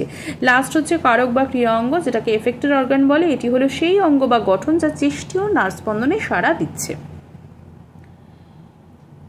এবার এই যে প্রতিবর্ত ক্রিয়ার কথা বললাম, এখানে কন্ডিশনড এবং আনকন্ডিশনড রিফ্লেক্স অ্যাকশন থাকছে। একটা হচ্ছে সহজাত বা শর্তবিহীন, একটা হচ্ছে অভ্যেসগত শর্তাধীন বা সাপেক্ষ, যাকে বলা হয় খাবার মুখের মধ্যে দিলে যে লালাক্ষরণ হয় অটোমেটিক হচ্ছে, তার মানে এটা সহজাত প্রতিবর্ত ক্রিয়া। কিন্তু ভালো খাবারের নাম শুনলে যে লালাক্ষরণ হয় তা অভ্যাসগত, কারণ অভ্যেসের ফলে এটি হয়েছে। অনপেক্ষ প্রতিবর্ত ক্রিয়া বা যেটাকে সহজাত বলা হয় বা শর্তবিহীন বলা হয়, সেই ক্রিয়ার উপর ভিত্তি করে সাপেক্ষ প্রতিবর্ত ক্রিয়া গড়ে ওঠে। খাবার খেতে দিলেই লালাক্ষরণ হবে। এটি হচ্ছে সহজাত বা অনপেক্ষ প্রতিবর্ত ক্রিয়া বা ইংরেজিতে যাকে আমরা বলবো আনকন্ডিশনড রিফ্লেক্স। কিন্তু খাবার দেওয়ার আগের মুহূর্তে যদি আলোর ঝলক দেখানো হয় তাহলেও কিন্তু লালাক্ষরণ হবে। কিন্তু এইভাবে বারবার উদ্দীপনা দিলে শুধু আলোর ঝলক দেখলেই লালাক্ষরণ হবে, সেটাই হচ্ছে কন্ডিশন স্টিমুলাস, মানে সেটাকে বলা হয় যে আলোর ঝলককে সাপেক্ষ উদ্দীপনা বা কন্ডিশন স্টিমুলাস বলা হচ্ছে এবং এর সাহায্যে যে লালাক্ষরণ হচ্ছে তাকে সাপেক্ষ প্রতিবর্ত ক্রিয়া বা কন্ডিশন রিফ্লেক্স বলা হচ্ছে। স্বতন্ত্র বা অটোনমিক যে নার্ভাস সিস্টেম, স্বতন্ত্র নার্ভতন্ত্রের কাজগুলো নিয়ে এবার একটু আলোচনা করব। তো স্বতন্ত্র নার্ভতন্ত্রের কাজ কি, যেমন এটি তারারন্ধ্রকে প্রসারিত করে, অ্যারেক্টর পেশিকে সংকুচিত করে, হৃদস্পন্দনের হার বাড়িয়ে দেয়, রক্তবাহীর সংকোচন ঘটায়, রক্তচাপকে বাড়িয়ে দেয়, প্লীহার সংকোচন ঘটিয়ে রক্তের পরিমাণ বাড়িয়ে দেয়, শ্বাসকার্য বাড়িয়ে দেয়, ক্লোম শাখাকে প্রসারিত করে। কি করে না, অ্যারেক্টর পিল্লাই পেশিকে সংকুচিত করছে, তারারন্ধ্রকে প্রসারিত করছে, হৃদস্পন্দনের হার বাড়াচ্ছে, রক্তচাপ বাড়াচ্ছে, রক্তবাহী সংকোচন ঘটাচ্ছে, প্লীহার সংকোচন ঘটিয়ে রক্তের পরিমাণ বাড়াচ্ছে, শ্বাসকার্য বাড়িয়ে দিচ্ছে, ক্লোম শাখাকে প্রসারিত করছে। এটা হচ্ছে স্বতন্ত্র নার্ভতন্ত্রের কাজ। এবার যদি আমরা পরাস্বতন্ত্র নার্ভতন্ত্রের কাজে চলে আসি, তাহলে কি করছে, উল্টোটা। তারারন্ধ্রের প্রসারণ ঘটিয়েছে, তাহলে পরাস্বতন্ত্র করবে তারারন্ধ্রের সংকোচন, হৃদস্পন্দনের হার কমে যাবে, ক্লোম শাখার সংকোচন ঘটবে, ক্লোম শাখা গ্রন্থির ক্ষরণটাকে বাড়িয়ে দিচ্ছে, ফলে সংকোচন ঘটছে। অশ্রুগ্রন্থির ক্ষরণ হচ্ছে, পৌষ্টিক নালীর দেওয়ালে পেশিগুলির সংকোচন, পেশি বলয়ের প্রসারণ ঘটছে, এর ফলে পৌষ্টিক নালীর চলনটা বেড়ে যায়। লালা গ্রন্থি অন্যান্য পৌষ্টিক নালীর গ্রন্থির ক্ষরণ বাড়িয়ে দেয়, পিত্তাশয়ের সংকোচন ঘটিয়ে পিত্তরস নির্গমন বাড়িয়ে দেয়। যেখানে নার্ভতন্ত্রের স্বতন্ত্র নার্ভতন্ত্রের মেইন কাজগুলো ছিল হৃৎপিণ্ডের হৃদস্পন্দনের হার বাড়ানো, রক্তবাহী সংকোচন ঘটিয়ে রক্তচাপ বাড়িয়ে দিচ্ছে ইত্যাদি। এছাড়া অগ্নাশয় রসের ক্ষরণকে বাড়িয়ে দেয়, ইনসুলিন ক্ষরণকে বাড়িয়ে দেয়, মূত্রাশয়ের পেশির সংকোচন ঘটাচ্ছে এবং পেশি বলের প্রসারণ ঘটাচ্ছে, ফলে মূত্র নির্গত হচ্ছে। তার মানে এই পরাস্বতন্ত্র নার্ভতন্ত্রের জন্যই কিন্তু মূত্র নির্গত হচ্ছে, কারণ পেশি বলয়ের প্রসারণ ঘটাচ্ছে, তার কারণ মূত্রাশয়ের পেশির সংকোচন ঘটছে। এবার আবার একটু জিস্ট নিয়ে যদি বসা যায় বা একটু যদি আলোচনা করা যায়, তাহলে কি হলো না, চোখের সিলিয়ারি যে পেশি থাকছে, স্বতন্ত্র নার্ভতন্ত্রের প্রভাবে সিলিয়ারি পেশির প্রসারণ ঘটছে, আর পরাস্বতন্ত্র নার্ভতন্ত্রের ফলে সিলিয়ারি পেশির সংকোচন ঘটছে। এদিকে তারারন্ধ্রের প্রসারণ ঘটছে স্বতন্ত্র নার্ভতন্ত্রের ফলে, এদিকে পরাস্বতন্ত্র নার্ভতন্ত্রের ফলে কিন্তু তারারন্ধ্রের সংকোচন ঘটছে। এদিকে অশ্রুগ্রন্থির ক্ষরণ কমে যায়, স্বতন্ত্র নার্ভতন্ত্রের কাজ এটা, আর পরাস্বতন্ত্র নার্ভতন্ত্রের জন্য কিন্তু ক্ষরণ বেড়ে যাচ্ছে। যদি লালাগ্রন্থির ক্ষেত্রে আসি, লালাগ্রন্থির ক্ষরণ কমে যায়, স্বতন্ত্রর ক্ষেত্রে পরাস্বতন্ত্রের ক্ষেত্রে ক্ষরণ বেড়ে যাচ্ছে। পাকস্থলীর অন্ত্রের দিকে যদি চলে আসি, ক্ষরণ কমে যায়, পরাস্বতন্ত্রতে বেড়ে যায়। চলন স্বতন্ত্র নার্ভতন্ত্রে অবদমিত হয়, কমে যায়, পরাস্বতন্ত্রতে বেড়ে যাচ্ছে। স্ফিংটার পেশি সংকোচন হচ্ছে আর পরাস্বতন্ত্রতে প্রসারণ ঘটছে। পিত্তথলির কথাতে চলে আসি, পিত্তথলির ব্যাপারে স্বতন্ত্রতে প্রসারণ হচ্ছে আর পরাস্বতন্ত্রতে সংকোচন হচ্ছে। মূত্রথলিতে আলোচনা করলাম যে পরাস্বতন্ত্রতে ডেট্রুসার পেশি তার সংকোচন হচ্ছে আর স্বতন্ত্রতে প্রসারণ। ইন্টারনাল স্ফিংটারের সংকোচন হচ্ছে, ক্ষরণ বেসিক্যালি বেড়ে যায়, যাই হোক আমি সেটা পরে বলছি। তো ইন্টারনাল স্ফিংটারের সংকোচন হচ্ছে আর ক্ষরণ বা প্রসারণ হচ্ছে বেসিক্যালি পরাস্বতন্ত্র নার্ভের ক্ষেত্রে। হৃৎপিণ্ডের হার বেড়ে যায়, স্বতন্ত্রতে সংকোচনশীলতা বেড়ে যায় আর পরাস্বতন্ত্রতে দুই কমে যায়। রক্তবাহীর ক্ষেত্রে সংকোচন হয়, হৃৎপিণ্ড এবং ঐচ্ছিক পেশিতে অবস্থিত রক্তবাহীর প্রসারণ ঘটে আর পরাস্বতন্ত্রতে প্রসারণ হয়। ক্রমনালিকার ক্ষেত্রে প্রসারণ ঘটে আর পরাস্বতন্ত্রতে সংকোচন ঘটে। আর শ্বেত গ্রন্থির ক্ষরণও বেড়ে যায় হচ্ছে স্বতন্ত্র নার্ভতন্ত্রে, পরাস্বতন্ত্রতে সেরকম কোনো ভূমিকা নেই। এই হচ্ছে ব্যাপার, একটু গোলমেলে, বাট এটা আরও একবার দুবার শুনে নিলে আই থিঙ্ক মুখস্থ হয়ে যাবে। আচ্ছা, এরপরে আমরা মেমোরি, অ্যাডাপ্টেশন, অভ্যাস এগুলো নিয়ে একটু আলোচনা করব। আমরা যদি এখন একটু মেমোরির কথাতে চলে আসি, এই মেমোরি বা লার্নিং প্রসেসের ক্ষেত্রে যদি চলে আসি, তাহলে আমরা কি এখান থেকে জানতে পারবো, অতীতের অভিজ্ঞতার উপর ভিত্তি করে আচরণের যে পরিবর্তন, অতীতের অভিজ্ঞতা রয়েছে তার উপর ভিত্তি করে আচরণের যে পরিবর্তন ঘটছে, সেটাই হচ্ছে লার্নিং প্রসেস, সেটাই হচ্ছে শিক্ষা। এবার কোনো কিছু শেখার পর মস্তিষ্কের মধ্যে তাকে সঞ্চয় করে রেখে পরে মনে করতে পারার যে ক্ষমতা, সেটাই হচ্ছে স্মৃতি। এবার এই স্থায়িত্ব অনুসারে স্মৃতিকে ভাগ করা যায়, যেরকম স্বল্পস্থায়ী স্মৃতি যেটাকে বলা হয় শর্ট টার্ম মেমোরি, এবং হচ্ছে দীর্ঘস্থায়ী স্মৃতি যেটাকে বলা হয় হচ্ছে লং টার্ম মেমোরি। এবার স্বল্পস্থায়ী স্মৃতি বা শর্ট টার্ম মেমোরি কি, যে স্মৃতি কয়েকদিন থেকে কয়েক সপ্তাহ স্থায়ী হয় সেটা হচ্ছে স্বল্পস্থায়ী। আর লং টার্ম হচ্ছে যে স্মৃতি কয়েক বছর থেকে অনেক সময় সারা জীবন সেটা থাকে, সেটা হচ্ছে দীর্ঘস্থায়ী স্মৃতি। এবার স্বল্পস্থায়ী স্মৃতির যদি আরেকটু আলোচনা করি ডিটেলসে, তাহলে বলতে হবে যে স্থায়িত্ব এবং ধারক ক্ষমতা দুই কম। ধারক ক্ষমতা একে ধরে রাখার ক্ষমতা, ধরে রাখতে গেলে বারবার অভ্যেস করতে হয়, প্র্যাকটিস করতে হয়, রিহার্সালের ওপর ডিপেন্ড। অন্য কোনো উদ্দীপনা এলে এটি সহজেই নষ্ট হয়ে যায়, অ্যানাস্থেসিয়া করলে বা মস্তিষ্ককে সাময়িক ঠান্ডা করলে, যেটাকে টেম্পোরারি কুলিং বলা হয়, এই স্মৃতি কিন্তু ব্যাহত হয়ে যায়। কিন্তু মস্তিষ্কে আঘাত লাগার ফলে অ্যামনেশিয়া যদি হচ্ছে, তাহলে এই স্মৃতির সেরকম কোনো পরিবর্তন কিন্তু হয় না। আর দীর্ঘস্থায়ী স্মৃতির ক্ষেত্রে এই স্মৃতি দীর্ঘস্থায়ী, অনেক সময় সারা জীবন থেকে যায়। এর ধারক ক্ষমতা হচ্ছে অসীম, বহু স্মৃতি এভাবে সঞ্চয় করে রাখা যায়। এর জন্য বারবার অভ্যেস করতে হয় না, বা রিহার্সালের কোনো রকম কোনো বা প্র্যাকটিসের কোনো রকম কোনো প্রয়োজনীয়তা পড়ে না। অ্যানাস্থেসিয়া করলে বা মস্তিষ্ককে সাময়িক ঠান্ডা করলে, বা যেটাকে বলা হয় টেম্পোরারি কুলিং, এই স্মৃতির কোনো পরিবর্তন হয় না। কিন্তু মস্তিষ্কে আঘাত লেগে অ্যামনেশিয়া হলে এই স্মৃতি কিন্তু ক্ষতিগ্রস্ত হয়। এবারে যে অ্যামনেশিয়ার কথা বলছি, এই অ্যামনেশিয়াটা কি? ভুলে যাওয়াকেই মেইনলি অ্যামনেশিয়া বলা হয়। মাথায় আঘাত লাগার ফলে যখন অ্যামনেশিয়া হয়, তখন ক্ষণস্থায়ী স্মৃতির কোনো পরিবর্তন হয় না, তবে দীর্ঘস্থায়ী স্মৃতি কিন্তু ব্যাহত হয়।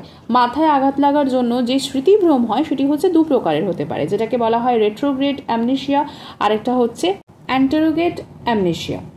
তো আঘাতের আগে কোনো ঘটনা ভুলে যাওয়াকে রেট্রোগ্রেড অ্যামনেশিয়া বলা হয়। এবার আঘাত লাগার পরবর্তীকালে ঘটনা ভুলে গেলে তাকে বলা হয় অ্যান্টেরোগেড অ্যামনেশিয়া। এই যে long term short term memory বলছি, সেটা কি, মানে সেটা কিভাবে গঠিত? লং টার্ম মেমোরিটা কিভাবে গঠিত হয়? গ্রাহক বা রিসেপ্টরকে উত্তেজিত করলে নার্ভ প্রবাহ উৎপন্ন হচ্ছে।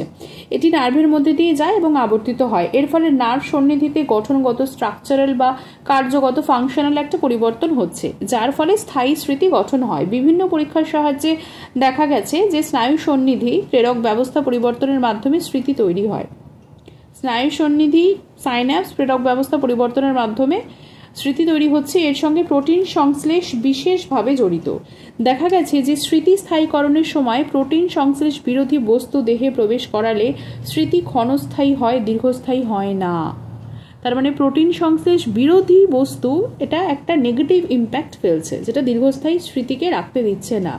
তাহলে কত বড় ভূমিকা প্রোটিন সিনথেসিসেরও, প্রোটিন সংশ্লেষণের কত বড় ভূমিকা আমাদের মেমোরিটাকে লং টার্মে নিয়ে যাওয়ার জন্য। স্মৃতি স্থায়ীকরণের সময় স্নায়ু সন্নিধির পরিধি বেড়ে যায়, স্নায়ু সন্নিধির সংখ্যা বেশি হয় এবং স্নায়ু সন্নিধির সাথে যুক্ত প্রোটিনগুলির পরিবর্তন হয়। তাহলে স্মৃতির স্থায়ীকরণের সময় স্নায়ু সন্নিধির পরিধি বেড়ে যাচ্ছে, স্নায়ু সন্নিধির সংখ্যা বেশি হচ্ছে এবং স্নায়ু সন্নিধির সাথে যুক্ত প্রোটিনগুলির পরিবর্তন হচ্ছে।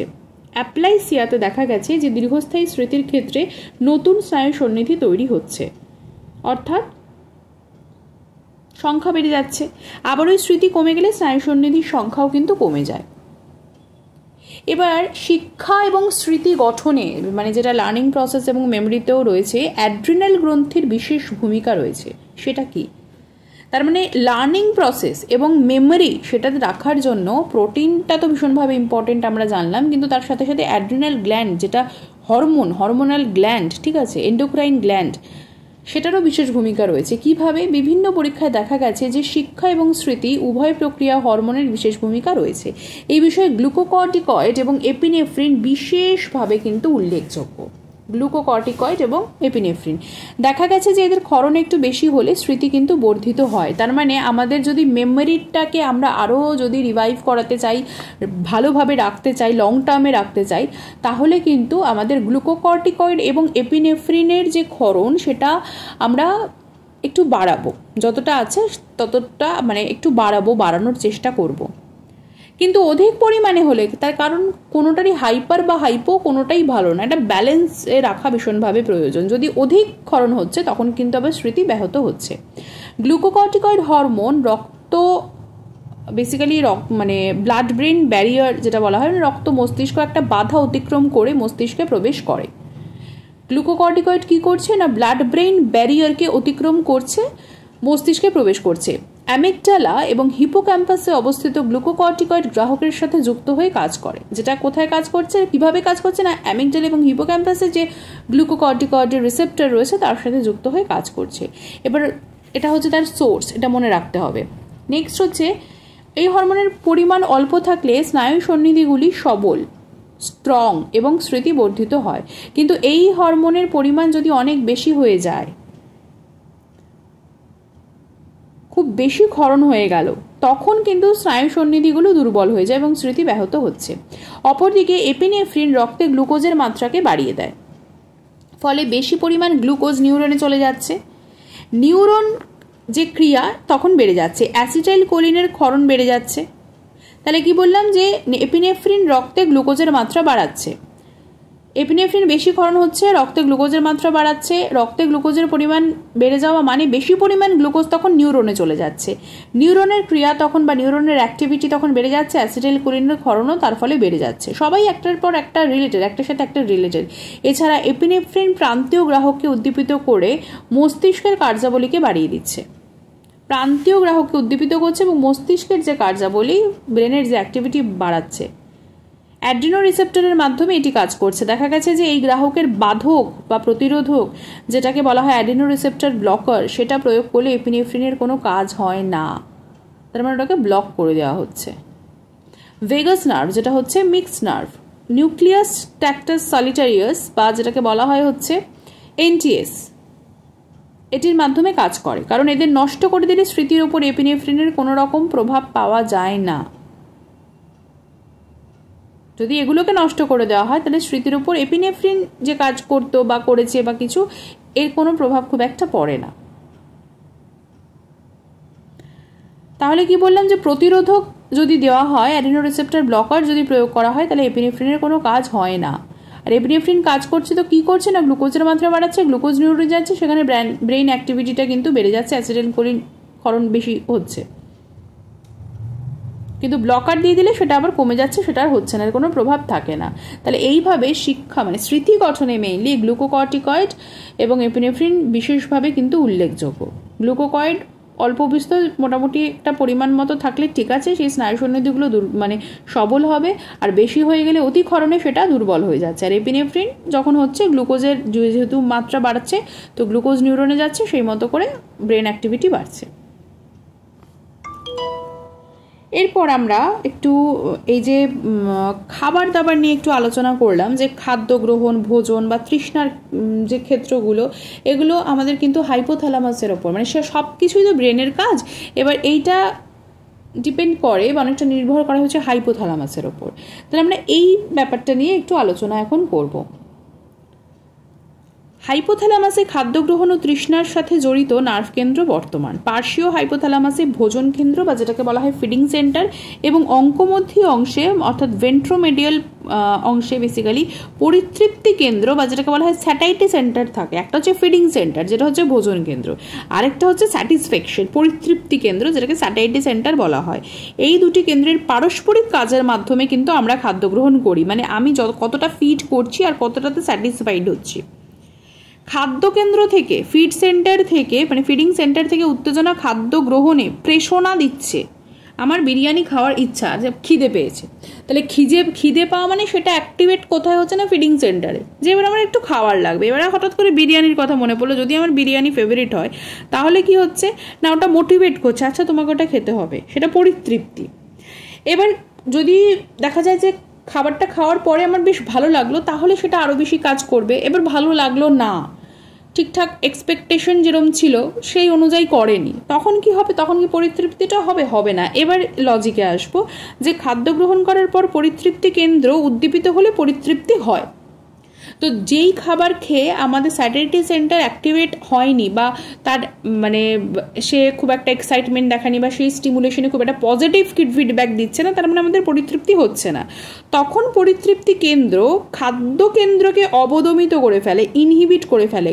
কখন না, যখন পরিতৃপ্তি হয়ে যাচ্ছে, মানে যখন আমরা স্যাটিসফাইড হয়ে যাচ্ছি, তখন খাদ্য গ্রহণ, কারণ আমরা খেয়ে নিয়েছি, আমরা তৃপ্তি পেয়ে গেছি, তখন কিন্তু খাদ্য গ্রহণ অটোমেটিক বন্ধ হয়ে যায়। তখন আমাদের মনে হবে ব্যাস, উই আর ডান নাও, তো খাদ্য গ্রহণ বন্ধ হয়ে যায়। বিভিন্ন পরীক্ষার মাধ্যমে দেখা গেছে যে neuropeptide Y, orexin A B, ghrelin প্রভৃতি ভোজন কেন্দ্রকে উদ্দীপিত করে।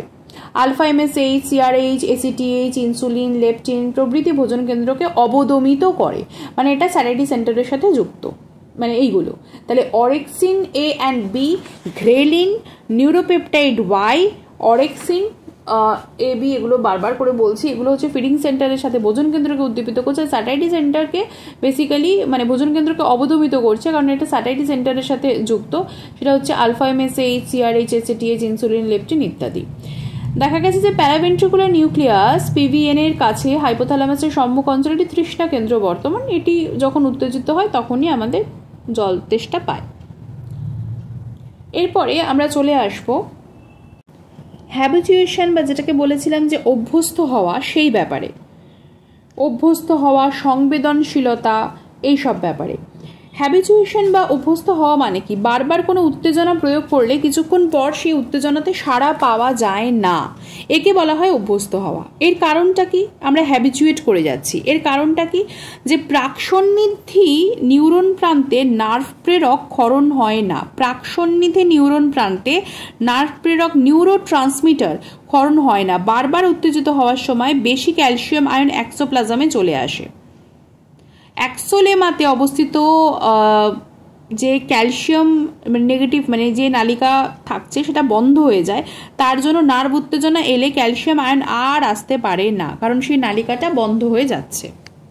এইভাবে চললে প্রোটিন সংশ্লেষের মাধ্যমে স্নায়ু সন্নিধির সংখ্যা কমে যেতে পারে। তখন অভ্যস্ত হওয়া কিন্তু দীর্ঘস্থায়ী হয়, তখন সে হ্যাবিচুয়েটেড হয়ে যায়।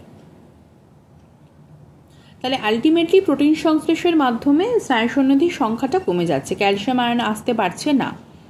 আবারও একটু বলি, বারবার কোনো উত্তেজনা প্রয়োগ করলে কিছুক্ষণ পর সেই উত্তেজনাতে সাড়া পাওয়া যায় না, একে অভ্যস্ত হওয়া বলে। এর কারণ হচ্ছে প্রাকসন্নিধি নিউরন প্রান্তে নার্ভ প্রেরক বা নিউরো ট্রান্সমিটার ক্ষরণ হচ্ছে না। বারবার উত্তেজিত হওয়ার সময় বেশি ক্যালসিয়াম আয়ন এক্সোপ্লাজমে চলে আসছে, ফলে এক্সোলেমাতে অবস্থিত যে ক্যালসিয়াম নালিকা বন্ধ হয়ে যাচ্ছে, তার জন্য নার্ভ উত্তেজনা এলে ক্যালসিয়াম আয়ন আসতে পারছে না, নার্ভ প্রেরক ক্ষরিত হচ্ছে না। এইভাবে চললে প্রোটিন সংশ্লেষের মাধ্যমে স্নায়ু সন্নিধির সংখ্যা কমে যাচ্ছে, তখন অভ্যস্ত হওয়া দীর্ঘস্থায়ী হচ্ছে। এরপরে আমরা সেন্সিটাইজেশন চলে আসছি, অর্থাৎ অধিক সংবেদনশীলতা। প্রথমে অসুখকর বা আনপ্লেজেন্ট উত্তেজনা দিলে প্রত্যাহার প্রতিবর্ত বা উইথড্রল রিফ্লেক্স কিন্তু বেড়ে যায়, একে বলে সংবেদনশীলতা। মানে কি? যে কোনো কিছুর প্রতি সংবেদনশীল হওয়া।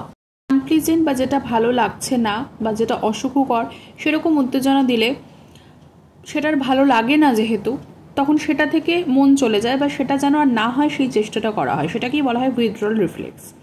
তো এটা মানে এটার প্রভাবেই সংবেদনশীলতা তৈরি হয়, বা সংবেদনশীলতা তাকেই বলে যে কোনো ম্যাটারে বা কোনো কিছুর প্রতি আমি সেন্সিটিভ হচ্ছি। তার মানে যেটা ঘটনা ঘটছে সেটা আমার ঠিক ভালো লাগছে না, আমি সেটা থেকে উইথড্র করে নিচ্ছি নিজেকে, সেটাই সেন্সিটিভিটি। তো ক্ষতিকারক উদ্দীপনা বা নক্সিয়াস স্টিমুলেশন সেরাটোজেনিক নিউরনকে উত্তেজিত করছে।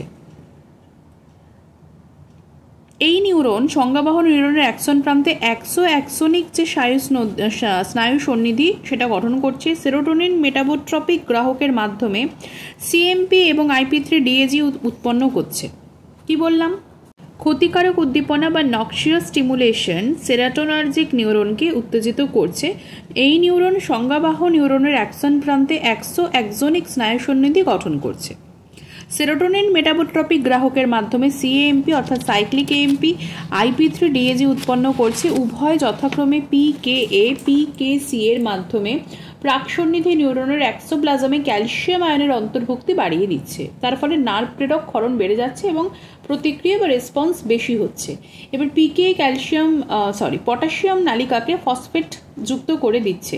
এর ফলে পটাশিয়াম আয়নের বহির্গমন কমে যাচ্ছে, কারণ পিকে সেক্ষেত্রে মানে কি করছে না, ওই পটাশিয়াম নালিকাকে ফসফেট যুক্ত করে দিচ্ছে। এবার অ্যাকশন প্রান্তে তখন বিষমাবর্তন বেড়ে যাচ্ছে। এগুলো নিয়ে আমরা মাসেলের ব্যাপারে যখন আমরা আলোচনা করেছিলাম তখন আমরা জেনেছিলাম। তো ফলে ক্যালসিয়াম যে অন্তর্ভুক্তি বেশি হচ্ছে, দীর্ঘস্থায়ী সংবেদনশীলতা প্রোটিন সংশ্লেষের মাধ্যমে নিউরনের বৃদ্ধি এবং নতুন স্নায়ু সন্নিধি গঠনের সাথে যুক্ত। তাহলে এই যে বললাম যে সেন্সিটিভিটি ও সেন্সিটাইজেশন, অধিক সংবেদনশীলতা এইভাবে হচ্ছে না, সেটা ডেফিনেটলি সেরাটোনার্জিক নিউরন সেটাকে উত্তেজিত করছে। অ্যাক্সোনিক স্নায়ু সন্নিধি গঠিত হচ্ছে। সেরাটোনিন মেটাবোট্রপিক গ্রাহকের মাধ্যমে সিএমপি IP3-DAG উৎপন্ন হচ্ছে। PKCর মাধ্যমে ক্যালসিয়াম আয়নের অন্তর্ভুক্তি বেড়ে যাচ্ছে। তারপরে রেসপন্স বেশি হচ্ছে, পটাশিয়াম নালিকাকে ফসফেট যুক্ত করে দিচ্ছে পিকে, ফলে পটাশিয়াম আয়নের বহির্গমন কমে যাচ্ছে। অ্যাকশন প্রান্তে বিষমাবর্তন বাড়ছে, ক্যালসিয়ামের অন্তর্ভুক্তি সেক্ষেত্রে বেশি হয়ে যায়। তার মানে একটা মানুষের কোনো একটা ব্যাপারে সেন্সিটিভ হওয়া, সেখানে ক্যালসিয়াম পটাশিয়াম কতটা পরিমাণ দায়ী, কতটা পরিমাণ সেরোটোনিন দায়ী। এবার দীর্ঘস্থায়ী সংবেদনশীলতা প্রোটিন সংশ্লেষণের মাধ্যমে নিউরনের বৃদ্ধি এবং নতুন স্নায়ু সন্নিধি গঠনের সাথে যুক্ত হচ্ছে। এটা লং টার্মে একটা সেন্সিটিভিটি কাজ করছে। তার মানে সেখানে প্রোটিন সিনথেসিস কতটা ইম্পর্টেন্ট, প্রত্যেকটা ইমোশনের ক্ষেত্রে এই ধরনের কিন্তু এই কেমিক্যাল সাবস্টেন্সগুলো কিন্তু কতটা ইম্পর্টেন্ট সেটা কিন্তু বোঝা যাচ্ছে। শঙ্কাবহ গ্রাহককে বারবার উত্তেজিত করলে নাড় প্রবাহ উৎপন্ন হয় না, ফলে উত্তেজনা কেন্দ্রীয় স্নায়ুতন্ত্রতেই পৌঁছাচ্ছে না, তাই আমরা বুঝতেই পারছি না। তো অভ্যস্ত হবে এই হ্যাবিচুয়েশনের সময় সংবাদ কেন্দ্রীয় স্নায়ুতন্ত্রে পৌঁছায়, কিন্তু তাকে খুব একটা গুরুত্ব দেওয়া হয় না যখন হ্যাবিচুয়েট হয়ে যাচ্ছে তখন। এবার আমরা একটু লিম্বিক তন্ত্রের কার্যে চলে আসছি। এর কাজগুলো কি কি? এটি ঘ্রাণ অনুভূতির কেন্দ্র। এই কাজের জন্য একে আগে যেটা বলা হতো সেটা হচ্ছে রাইনেনকেফালেন বা রাইনেনসেফালেন বলা হতো। পরবর্তীকালে দেখা গেছে এটি ছাড়াও গুরু মস্তিষ্কের অন্যান্য অংশ ঘ্রাণ অনুভূতির সাথে জড়িত। স্বয়ংক্রিয় নার্ভতন্ত্রের কাজকে নিয়ন্ত্রণ করছে। লিম্বিক তন্ত্রকে উত্তেজিত করলে রক্তচাপ, শ্বসন, পৌষ্টিক নালীর বিচলন প্রভৃতি স্বয়ংক্রিয় নার্ভতন্ত্র কাজের পরিবর্তন দেখা যাচ্ছে। হাইপোথ্যালামাসের সহযোগে এটি যৌন ব্যবহার, রাগ, ভয়জনিত আবেগ, এছাড়া প্রেষণা, মোটিভেশনের সাথে কিন্তু ভীষণভাবে জড়িত। তাহলে ঘ্রাণ অনুভূতির কেন্দ্র যেটা লিম্বিক তন্ত্র, বেসিক্যালি লিম্বিক তন্ত্রের কাজই হচ্ছে ঘ্রাণ অনুভূতির কেন্দ্র হিসেবে কাজ করছে, সেইটা কিভাবে মোটিভেশনের সাথে জড়িত সেটাও কিন্তু বোঝা যাচ্ছে। হিপোক্যাম্পাস অ্যামিগডালের অংশ বলে এটিকে স্মৃতিস্থায়ীকরণের সাথেও কিন্তু জড়িত। তার মানে লিম্বিক তন্ত্র যেটা ঘ্রাণ অনুভূতির কেন্দ্র, সেটা এই স্মৃতিস্থায়ীকরণ বা এই মেমোরি কনসলিডেশনের সাথে কিভাবে জড়িত সেটা জানা যাচ্ছে। তার মানে প্রত্যেকটা কিছু আমাদের শরীরের সকল কিছুর সাথে কিভাবে কানেক্টেড। মোটিভেশন, যে কারোর কথাই খুব মোটিভেট হয়ে গেলাম এবং আমরা ওই কাজটা করতে উদ্যত হলাম, কিন্তু সেই জায়গাতে কিভাবে আমাদের ঘ্রাণ অনুভূতির কেন্দ্র কাজ করছে, কিভাবে আমাদের রাগ, ভয়, আবেগ কাজ করছে, ইমোশন ভীষণভাবে জড়িত। কারণ প্রেষণা বা মোটিভেশন হচ্ছে একটা ইমোশন বেস কাজ বা একটা তার মানে উপাদান, ইমোশনেরই একটা আবেগেরই একটা উপাদান। কিছু স্বতঃস্ফূর্ত পেশিকার্যের সাথে জড়িত, যেমন অ্যামিগডালা অঞ্চলকে উত্তেজিত করলে কিছু স্বতঃস্ফূর্ত কাজ যেমন স্মেলিং, গন্ধস্বকা, জিহ্বাদীয় যেটাকে লিকিং প্রসেস বলা হয়, এগুলোর কিন্তু ব্যবহার দেখা যায়। তাহলে যখন আমরা কোনো কিছুতে লিকিং করছি বা কোনো কিছু আমরা স্মেলিং করছি, তখন সেটা কিসের সাথে? অ্যামিগডালার সাথে কিন্তু জড়িত। কারণ অ্যামিগডালা এক্সাইটেড হলেই তখন আমাদের ওই ফিলিংটা আসে যে এটাকে আমরা লিক করব, দেখব কীরকম, বা এটাকে আমরা শুকবো, দেখবো। ঠিক আছে, মানে কত ফাস্ট এই কাজগুলো হয়। এই জন্য মানে ব্রেনই আমাদের সব কিছু করাচ্ছে, সেটা এইভাবে একটু ছোটো ছোটো ব্যাপারে এগুলো বলা হচ্ছে উদাহরণ হিসেবে। এরপর আমরা একটু প্যাপেজ সার্কিট নিয়ে আলোচনা করব। বিজ্ঞানী প্যাপেজ যেহেতু এই নার্ভ চক্রটাকে বর্ণিত করেছিলেন, তাই তার নাম অনুসারে এটিকে প্যাপেজ সার্কিট বলা হয়। তো এই চক্রের মধ্যে দিয়ে আবেগ নিয়ন্ত্রিত হয়। তাহলে প্যাপেজ সার্কিটটা কি? প্যাপেজ সার্কিটের মধ্যে দিয়ে আবেগ নিয়ন্ত্রিত হয়। সেটা কিভাবে? প্রথমত কর্টেক্সে কোনো ইনফরমেশন গেল বা কর্টেক্স থেকে এক্সাইটমেন্ট হয়ে সেটা হিপোক্যাম্পাস থেকে ফর্নিক্স, তারপরে ম্যামিলারি বডিজ, তারপরে ম্যামিলোথ্যালামিক নার্ভ পথ বা ট্র্যাক্ট, তারপরে থ্যালামাসের অ্যান্টেরিয়র নিউক্লিয়াস, সিঙ্গুলামের মিডিয়াল থ্যালামোকর্টিক্যাল, তারপরে থ্যালামোকর্টিক্যাল রেডিয়েশন অ্যান্ড দেন সিঙ্গুলেট গাইরাসের কর্টেক্সে গেল। বিজ্ঞানী প্যাপেজ যে ইনি এই চক্রটাকে বর্ণনা করেছিলেন, তো আবেগের অভিজ্ঞতা এই নার্ভ চক্রের মাধ্যমে সংগঠিত হয়। এর মধ্যে দিয়ে লিম্বিক এবং নিওকর্টেক্সের কাজ পরস্পরের সাথে সম্পর্কযুক্ত হয়। লিম্বিক যে তন্ত্রটা, সেটার আগেই আমি আলোচনা করলাম তার ফাংশনের ব্যাপারে, যে ইমোশনটা ভীষণভাবেই তার সাথে কিন্তু রিলেটেড। তো এই প্যাপেজ যে সার্কিট, সেখানেও এর মধ্যে দিয়ে লিম্বিক নিওকর্টেক্সের কাজ পরস্পরের সাথে সম্পর্কযুক্ত হচ্ছে।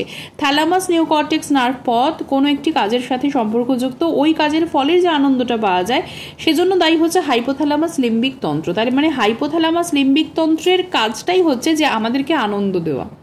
এবার আনন্দ দিচ্ছে কি না, থ্যালামাস নিওকর্টেক্স নার্ভ পথ কোনো একটি কাজের সাথে সম্পর্কযুক্ত হলে ওই কাজের ফলে যে আনন্দটা আমরা পাচ্ছি তার জন্য রেসপন্সিবল হচ্ছে হাইপোথ্যালামাস লিম্বিক তন্ত্র। তার মানে আনন্দটা পাচ্ছি মন থেকে কি না ব্রেন থেকে, সেটা নিজেরাই বুঝতে হবে। খাদ্য গ্রহণের প্রক্রিয়ার পরে থ্যালামোকর্টিক্যাল নার্ভ পথ দায়ী, কিন্তু খাদ্য গ্রহণের সময় যে আনন্দ অনুভূতি হচ্ছে, মানে যেটা আমি ফিলিং সেন্টার, স্যারেটি সেন্টার এই ব্যাপারেও আমি বললাম, তো এক্ষেত্রে খাদ্য গ্রহণের সময় আনন্দ অনুভূতির জন্য দায়ী হচ্ছে হাইপোথ্যালামাস লিম্বিক তন্ত্র। তাহলে থ্যালামোকর্টিক্যাল নার্ভ পথ হচ্ছে ফিডিং সেন্টারটাকে এক্সাইট করছে, খাদ্য গ্রহণের প্রক্রিয়ার জন্য দায়ী থাকছে। আর হাইপোথ্যালামাস লিম্বিক তন্ত্র খাদ্য গ্রহণের সময় যে আনন্দ অনুভূতির বিস্তার হচ্ছে সেটির জন্য। এরপরে আমরা একটু ঘুমের মানে খাবার দাবার নিয়ে আলোচনা করলাম, মেমোরি নিয়ে আলোচনা করলাম, এবার একটু ঘুমের পর্যায়ে চলে আসি। ঘুম নিয়ে আলোচনা একটু করব, যেটা ভীষণভাবে প্রয়োজন। সেটা পেলে মনে হয় একটু রেস্ট পাচ্ছি। ঘুম ভীষণভাবে দরকার, একটা অদ্ভুত এবং বেশ লং টার্মে একটা শারীরবৃত্তীয় প্রক্রিয়া, যেটা সম্পর্কে সবাইকে জানতে হবে, সবাইকে ওয়াকিবহল থাকতে হবে। কারণ day by day situation circumstance এরকম হচ্ছে কি স্লিপিং পিলের যে ব্যবহারটা সেটা বেড়ে যাচ্ছে, মানুষ রেস্ট পাচ্ছে না, মেন্টাল রেস্ট পাচ্ছে না। তো চলুন জানা যাক এই ব্যাপারে। তো নিদ্রা বা ঘুম কি? এটি একটি বিশেষ সচেতন অবস্থা, অচেতন অবস্থা নয়, এটি একটি সচেতন অবস্থা, মানে সেখানেও আমরা জেগে আছি কাইন্ড অফ এরকম। তো যাই হোক, সেটার প্রসেসটা একটু স্লো হয়, তো সেটার ব্যাপারেই জানবো।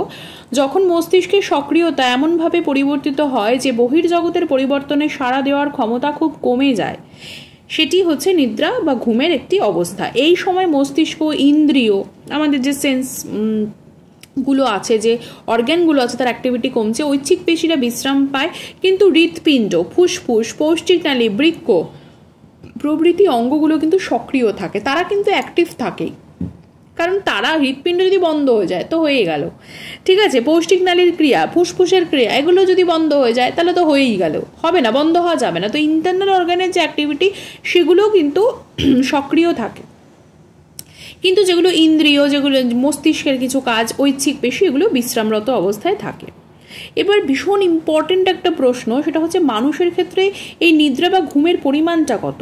প্রতি 24 ঘন্টায় মানুষ কিছু সময় 5 থেকে 9 ঘন্টা ঘুমিয়ে থাকে, এটা অ্যাভারেজ একটা ডিউরেশন বলা হচ্ছে, বাকি সময় জেগে থেকে কাজ করে। নিদ্রা জাগরণের এই পর্যায়ক্রম মানুষের ক্ষেত্রে সারা জীবন ধরে চলতে থাকে, যতদিন মানে যখন সে ভূমিষ্ঠ হলো এবং যতদিন পর্যন্ত তার আয়ু থাকলো। এটা একটা মানে simple as well complex process, যেটা সারা জীবন চলতে থাকে। ঘুমের পরিমাণ সবসময় একরকম হয় না। যেমন মাতৃগর্ভে প্রথম দিকে শিশু সারাক্ষণ ঘুমিয়েই থাকে, পরের দিকে এর পরিমাণ কিন্তু কমে যায়। সাধারণভাবে নবজাতক 16 থেকে 20 ঘন্টা ঘুমোয়, শিশুরা 12 থেকে 20 ঘন্টা, প্রাপ্তবয়স্ক মানুষ 7 থেকে 9 ঘন্টা, বৃদ্ধরা প্রায় 5 ঘন্টা ঘুমিয়ে থাকে। এটা একটা অ্যাভারেজ বলা হচ্ছে। এবার আমরা আরও ডিটেলসে চলে আসি যে এই ঘুম কত প্রকারের হয়, নিদ্রা কত প্রকারের হয়। শারীরিক অবস্থা এবং ইইজি তরঙ্গের উপর ভিত্তি করে ঘুম বা নিদ্রাকে দুভাগে ভাগ করা যায়। শারীরিক অবস্থা এবং ইইজি তরঙ্গের উপর নির্ভর করে সেগুলো একটি হচ্ছে এনআরএম, নন র্যাপিড আই মুভমেন্ট স্লিপ। এটি হচ্ছে একটি ধীরগতি সম্পন্ন তরঙ্গ নিদ্রা, যেটাকে স্লো ওয়েভ স্লিপ বলা হচ্ছে। নিথর চোখের নিদ্রা বা চোখ না নড়া নিদ্রা। র্যাপিড আই মুভমেন্ট, চোখ যে নড়ে সেইটা হবে না, র্যাপিড আই মুভমেন্ট হবে না, সেই জন্য নন রেম স্লিপ বা নন র্যাপিড আই মুভমেন্ট। চোখ যখন নিথর অবস্থায় থাকছে, চোখ নড়ছে না, সেই ঘুমের অবস্থা যেটা হচ্ছে স্লো ওয়েভ স্লিপ, সেইটা। চপল চোখে নিদ্রা বা দ্রুত যখন চোখ নড়ছে সেটাকে বলা হয় রেম স্লিপ বা র্যাপিড আই মুভমেন্ট। আপাত বিরোধী একটি নিদ্রা বা যেটাকে বলা হয় প্যারাডক্সিক্যাল স্লিপ। এবার আমরা চলে আসছি এই যে নন রেম বা নিথর চোখের ঘুম, বাংলাতে বা চোখ না নড়া ঘুম কাকে বলবো? যে ঘুমের সময় ইইজিতে ধীরগতি সম্পন্ন ডেল্টা তরঙ্গ পাওয়া যায়। প্রথমত এই ঘুমের ক্ষেত্রে বলা বাহুল্য যে বিভিন্ন ধরনের তরঙ্গ রয়েছে, এগুলো ইইজি চ্যাপ্টারে আমরা আলোচনা করেছিলাম, যেখানে আলফা তরঙ্গ, বিটা তরঙ্গ, থিটা তরঙ্গ, ডেল্টা তরঙ্গ রয়েছে। তো যে ঘুমের সময় ইইজিতে ধীরগতি সম্পন্ন যে তরঙ্গটা ডেল্টা তরঙ্গ পাওয়া যায় তাকে নিথর ঘুম মানে নিথর চোখের ঘুম বা নন রেম বা চোখ না নড়া ঘুম বলা হচ্ছে। এই সময় অক্ষিগোলক একদম স্থির থাকছে, নড়াচড়া করছে না। এটি ধীরগতি তরঙ্গের ওপর নির্ভর করে। নন রেমের আরও কিছু বৈশিষ্ট্য রয়েছে, সেটা হচ্ছে ডেল্টা ওয়েভ, যেটা হচ্ছে কম কম্পাঙ্ক এবং অধিক বিস্তারযুক্ত, low frequency but high amplitude. Low frequency, কম কম্পাঙ্ক কিন্তু হাই অ্যাম্প্লিটিউড। পেশি টান সেক্ষেত্রে কম থাকে, দেহভঙ্গি মানিয়ে নিতে দেখা যায়, পশ্চারাল অ্যাডজাস্টমেন্ট তখন দেখা যায় যে সেই নন রেমের মধ্যেই আমাদের চোখ নড়ছে না, অক্ষিগোলকের বিচলন ঘটছে না, কিন্তু কি করছে যে পাশ ফিরে শুলাম, আমরা আমাদের পশ্চারটাকে যে স্লিপে আমরা চেঞ্জ করছি, কারণ এটা একটা স্লো প্রসেস, মানে স্লো ওয়েভের একটা স্লিপ। শ্বসন হৃৎপিণ্ডের হার, গড় রক্তচাপ হ্রাস পায়, পাকস্থলীয় অন্ত্রের চলন বৃদ্ধি পায়। এই সময় গ্রোথ বা বৃদ্ধি হরমোনের ক্ষরণ বৃদ্ধি পায়। মস্তিষ্কে রক্ত সঞ্চালন, গ্লুকোজের ব্যবহার বা ইউটিলাইজেশন খুব কমে যায়। বিশেষ ধরনের ইইজি পাওয়া যায়। কোনো ব্যক্তিকে এই নন রেম ঘুম থেকে জাগিয়ে দিলে সে প্রথমে কিছুই বুঝতে পারে না, তাকে ছেড়ে দিলে সে আবার ঘুমিয়ে পড়ার চেষ্টা করে। মানে হঠাৎ এমন হয় যে কি হলো ব্যাপারটা, মানে ঘুম থেকে উঠে কিছুই যেন বুঝতে পারছি না, কেমন একটা যেন মনে হলো। মানে আমরা কনসিয়াস মাইন্ডে খুব একটা তখন কিন্তু আসতে পারি না। তখন যদি আবার তাকে, মানে বাচ্চাদের ক্ষেত্রে এটা খুব দেখা যায় যে বাচ্চাদের ঘুম পাড়ানোর সময়তে হঠাৎ করে চোখ খুলছে, এ করছে, তাকে আবার একটুখানি প্যাট করে দিলে সে আবার ঘুমিয়ে পড়ছে। তো ওটা তাদের নন রেম স্লিপের মধ্যে পড়ছে, যে তারা অটোমেটিক্যালি, সেটা যে কোনো বড়, মানে ছোটো থেকে বড় প্রত্যেকের ক্ষেত্রে, যে বিছানায় তারা পাশ ফিরে শুচ্ছে, কোনো পশ্চারাল অ্যাডজাস্টমেন্ট করছে, কিন্তু প্রথমে মানে হঠাৎ করে জাগিয়ে দিলে তারা বুঝতে পারছে না, তাকে আবার মানে ছেড়ে দিলে সে আবার ঘুমিয়ে পড়ার চেষ্টা করছে। জাগ্রত অবস্থা থেকে প্রথমে এই নন রেম ঘুমটা আসে, মানে যখন আমাদের একদম ওয়েকফুলনেস থাকছে, যখন আমরা জেগে আছি, প্রথম যে ঘুমটা আসে সেটা, কারণ এটা একটা সাইকেলের মতো চলতে থাকে, চক্রাকারে চলতে থাকে। তো প্রথম যে অবস্থাটা সেটা হচ্ছে নন রেম, তারপর এসে হচ্ছে রেম ঘুম। নন রেম ঘুম তারপরে আবার আসে, মানে নন রেম, রেম, নন রেম, এরকমভাবে চক্রাকারে চলছে, পর্যায়ক্রমে চলছে। আচ্ছা, শেষে রেম ঘুম থেকে আবার আমরা জাগ্রত অবস্থায় ফিরে আসি। তাহলে ওয়েকফুলনেস বা যখন জাগ্রত অবস্থায় থাকছি শুরু হচ্ছে নন রেম দিয়ে, লাস্ট হচ্ছে রেম দিয়ে, রেমের পরে আবার আমরা জাগ্রত অবস্থায় ফিরে আসছি। এটা হচ্ছে টোটাল প্রসেস। এবার জাগ্রত অবস্থায় বা যে এই অ্যাকফুলনেসের কথা বলছি, এখানে যখন আমরা জাগ্রত অবস্থায়, যে নর্মালি এখন আমরা তো ঘুমিয়ে ঘুমিয়ে কথা বলছি না, আমি জেগে জেগেই কথা বলছি, তাহলে এই অবস্থায় যেটা আমার মধ্যে অ্যাক্টিভেট হয়ে রয়েছে, বা এখন যদি আমার ইজি করা হয়, সেখানে আমি কি পাবো না, আলফা তরঙ্গ পাবো। তার মানে কি, কনসিয়াস মাইন্ডে আলফা তরঙ্গ থাকছে যখন আমি ভীষণভাবে সচেতন বা জাগ্রত। এবার ড্রাউজিনেস হচ্ছে, ঘুম পাচ্ছে, তন্দ্রাচ্ছন্ন অবস্থা, সেই সময় আলফা তরঙ্গ কিন্তু অদৃশ্য হয়, তখন কম কম্পাঙ্ক বা লো ফ্রিকোয়েন্সিতে আমরা চলে যাই। তখন লোয়ার ফ্রিকোয়েন্সিতে আমাদের হায়ার ফ্রিকোয়েন্সি থাকে না, লোয়ার ফ্রিকোয়েন্সিতে আমরা চলে যাচ্ছি, তখন অ্যাম্প্লিটিউডটা, বিস্তারটা অধিক হচ্ছে, সেই তরঙ্গটা পাওয়া যাচ্ছে। হালকা ঘুমের ক্ষেত্রে যখন লাইট স্লিপ, এবার ঘুমিয়ে আমি আস্তে আস্তে পড়ছি কিন্তু লাইট স্লিপ, সেই সময় ডেল্টা তরঙ্গ অ্যাক্টিভেট হচ্ছে, বিশেষ ধরনের স্পিন্ডল তরঙ্গ পাওয়া যাচ্ছে। এবং ডিপ স্লিপ হলো, ডিপ স্লিপেও কিন্তু যখন আস্তে আস্তে ডিপ স্লিপে চলে যাচ্ছি, তখন ডিপ স্লিপে, নন রেম স্লিপে আমরা কি পাচ্ছি না, ডেল্টা তরঙ্গটা পাচ্ছি। এবার জাগ্রত অবস্থায় রেম ঘুমের ইজি অন্যান্য শারীরিক যে লক্ষণগুলি গভীর ঘুমের মতো হয় রেমে, তো এই জন্য একে আপাত বিরোধী ঘুম বা প্যারাডক্সিক্যাল স্লিপ বলা হয়। এই ঘুমে অক্ষিগোলকের বিচলন দেখা যায়, র্যাপিড আই মুভমেন্ট হয়, দ্রুত চোখ নড়া হয়। এই ঘুমে পেশিটান লোপ পায়। নন রেমে যেরকম পেশিটান কম থাকে, এখানে লোপ পায়। মধ্যকর্ণের পেশি ও দূরবর্তী অঙ্গের যে পেশি, তার সংকোচন দেখা যায়। মধ্যকর্ণ এবং দূরবর্তী অঙ্গের পেশি সংকোচন দেখা যায়। এই ঘুমে শ্বসনের হার, হৃৎস্পন্দনের হার, রক্তচাপ, দেহতাপ অনিয়মিত হয়, ফ্লাকচুয়েট করতে থাকে। এই ঘুমের সময় স্মৃতির স্থায়ীকরণ হয়। তাহলে কি, এই ঘুমের সময় স্মৃতির, মেমোরি স্থায়িত্ব লাভ করছে। এই ঘুমের সময় কোনো ব্যক্তি স্বপ্ন দেখে, তখন তার ড্রিম আসে। তার মানে মেমোরি, ড্রিম, এই জিনিসগুলো সবকিছু হচ্ছে কোথায় না, রেম স্লিপে। কোনো ব্যক্তিকে রেম ঘুম নিতে না দিলে তার দেহে রেম ঘুমের প্রয়োজনীয়তা তৈরি হয়, কারণ এই বিশেষ ক্ষেত্রে দেখা গেছে ওই ব্যক্তিকে ইচ্ছে মতো ঘুমাবার সুযোগ দিলে সে বেশিক্ষণ সময় রেম ঘুমে কাটিয়ে দেয়। রেম ঘুমটা ইম্পর্টেন্ট, ঠিক আছে। মানে যখন আমরা জেগে রয়েছি, সেই জাগরণের সময় যে বিপাকীয় ত্রুটিগুলি হয়, অনেক সময় এই যে আমাদের বডি বলে যত ঘুমোবে, ঘুম হলে, রেস্ট পেলে শরীর ঠিক হয়ে যায়, আর্ধেক হিল হয়ে যায় রাত্রিবেলা যখন সে ঘুমাচ্ছে। তার মানে কি, যে বিপাকীয় ত্রুটিগুলি ও শারীরিক যে প্রবলেমগুলো আছে সেগুলো কিন্তু ঠিক হয়ে যায় ঘুমের মধ্যে। ঘুমের সময় অনাক্রমতা বেড়ে যায়, ইমিউনিটি বেড়ে যায়, ফলে নন রেম ঘুম অনাক্রমতা সক্রিয়তাকে বজায় রাখতে সাহায্য করে, মানে এটা বলা হয়। এবং ঘুম স্মৃতি এবং শিক্ষা সংরক্ষণে সাহায্য করে। এই জন্য বলা হয় যে অ্যাকচুয়ালি ঘুমের মধ্যে আমাদের সাবকনসিয়াস মাইন্ডটা অ্যাক্টিভেট হতে শুরু করে বিভিন্ন সাইকেলে, নন রেম, রেম ইত্যাদি, এগুলো তো বললামই। তো যখন আমরা মানে এগুলোকে অ্যাফার্মেশন বা ম্যানিফেস্টেশনের ক্ষেত্রেও বলা যায় যে আমরা ঘুমোতে যাওয়ার আগে যেই পাওয়ারটা ব্রেনে দেব, সেই পাওয়ারটা নিয়ে ব্রেন অ্যাকচুয়ালি মানে ঘুমোতে শুরু করে। তো ফলে সেগুলো তার মনে থেকে যায় যে কি বললাম, মানে সেটাই অ্যাফার্মেশন, যে ভালো ভালো কথা বলা, ঠিক আছে, সেই ধরনের বা কোনো মন্ত্রপাঠ যেগুলো করলে ভালো হবে, যেগুলো আমাদের প্রোডাক্টিভ কাজে লাগবে, সেই ধরনের জিনিসগুলো কিন্তু করলে খুব ভালো হয়। তো নিউরন মানে যে নিউরন প্রক্রিয়ার সাহায্যে আমরা কোনো কিছু শিখতে পারি এবং নতুন স্মৃতি স্থায়ীকরণ হয়, রেম ঘুমের মধ্যে সেই প্রক্রিয়াগুলো কিন্তু বৃদ্ধি পায়। তাহলে রেম স্লিপ ভীষণ ইম্পর্টেন্ট, কারণ রেম স্লিপেই এই মেমোরি, এই বিভিন্ন ধরনের লার্নিং প্রসেসগুলো স্থায়িত্ব লাভ করে এবং ড্রিমটাও সেক্ষেত্রে কিন্তু হয়। এবার ইনসোমনিয়া কি? ইনসোমনিয়া মানেই বোঝাই যাচ্ছে যে ঘুম যেখানে হবে না, ঘুম যেখানে আসবে না, মানে ঘুমের পরিবেশ থাকা সত্ত্বেও যদি ঘুম না আসে তাকে বলা হয় ইনসোমনিয়া। কখনো কখনো এরকম হতে পারে যে মানসিক শারীরিক অসুস্থতার কারণে এই অবস্থা দেখা যাচ্ছে, তখন যথাযথ ব্যবস্থা নেওয়া দরকার। অনেকে ঘুম হওয়া মানে ঘুম যেন পায়, ঘুম যেন হয়, তার জন্য স্লিপিং পিল ব্যবহার করে, ক্ষতিকারক। Fatal familial insomnia, fatal familial insomnia মারাত্মক ইনসোমনিয়ার কিন্তু একটি রোগ। এবার আরেকটি ভীষণ ইম্পর্টেন্ট টপিক নিয়ে আলোচনা করবো, সেটা হচ্ছে স্লিপ ওয়াকিং, ঘুমের মধ্যে চলন। সেটি কি? কোনো কোনো ক্ষেত্রে ঘুমের মধ্যে মানুষকে হাঁটতে দেখা যায়। এটি প্রাপ্তবয়স্কদের তুলনায় শিশুদের ক্ষেত্রে বেশি দেখা যায়। এই সকল ক্ষেত্রে চোখ খোলা অবস্থাতে বাধা এড়িয়ে চলতে পারে। এটিকে বলা হয় নন রেম। রেম স্লিপের সাথে কিন্তু এটি জড়িত নয়।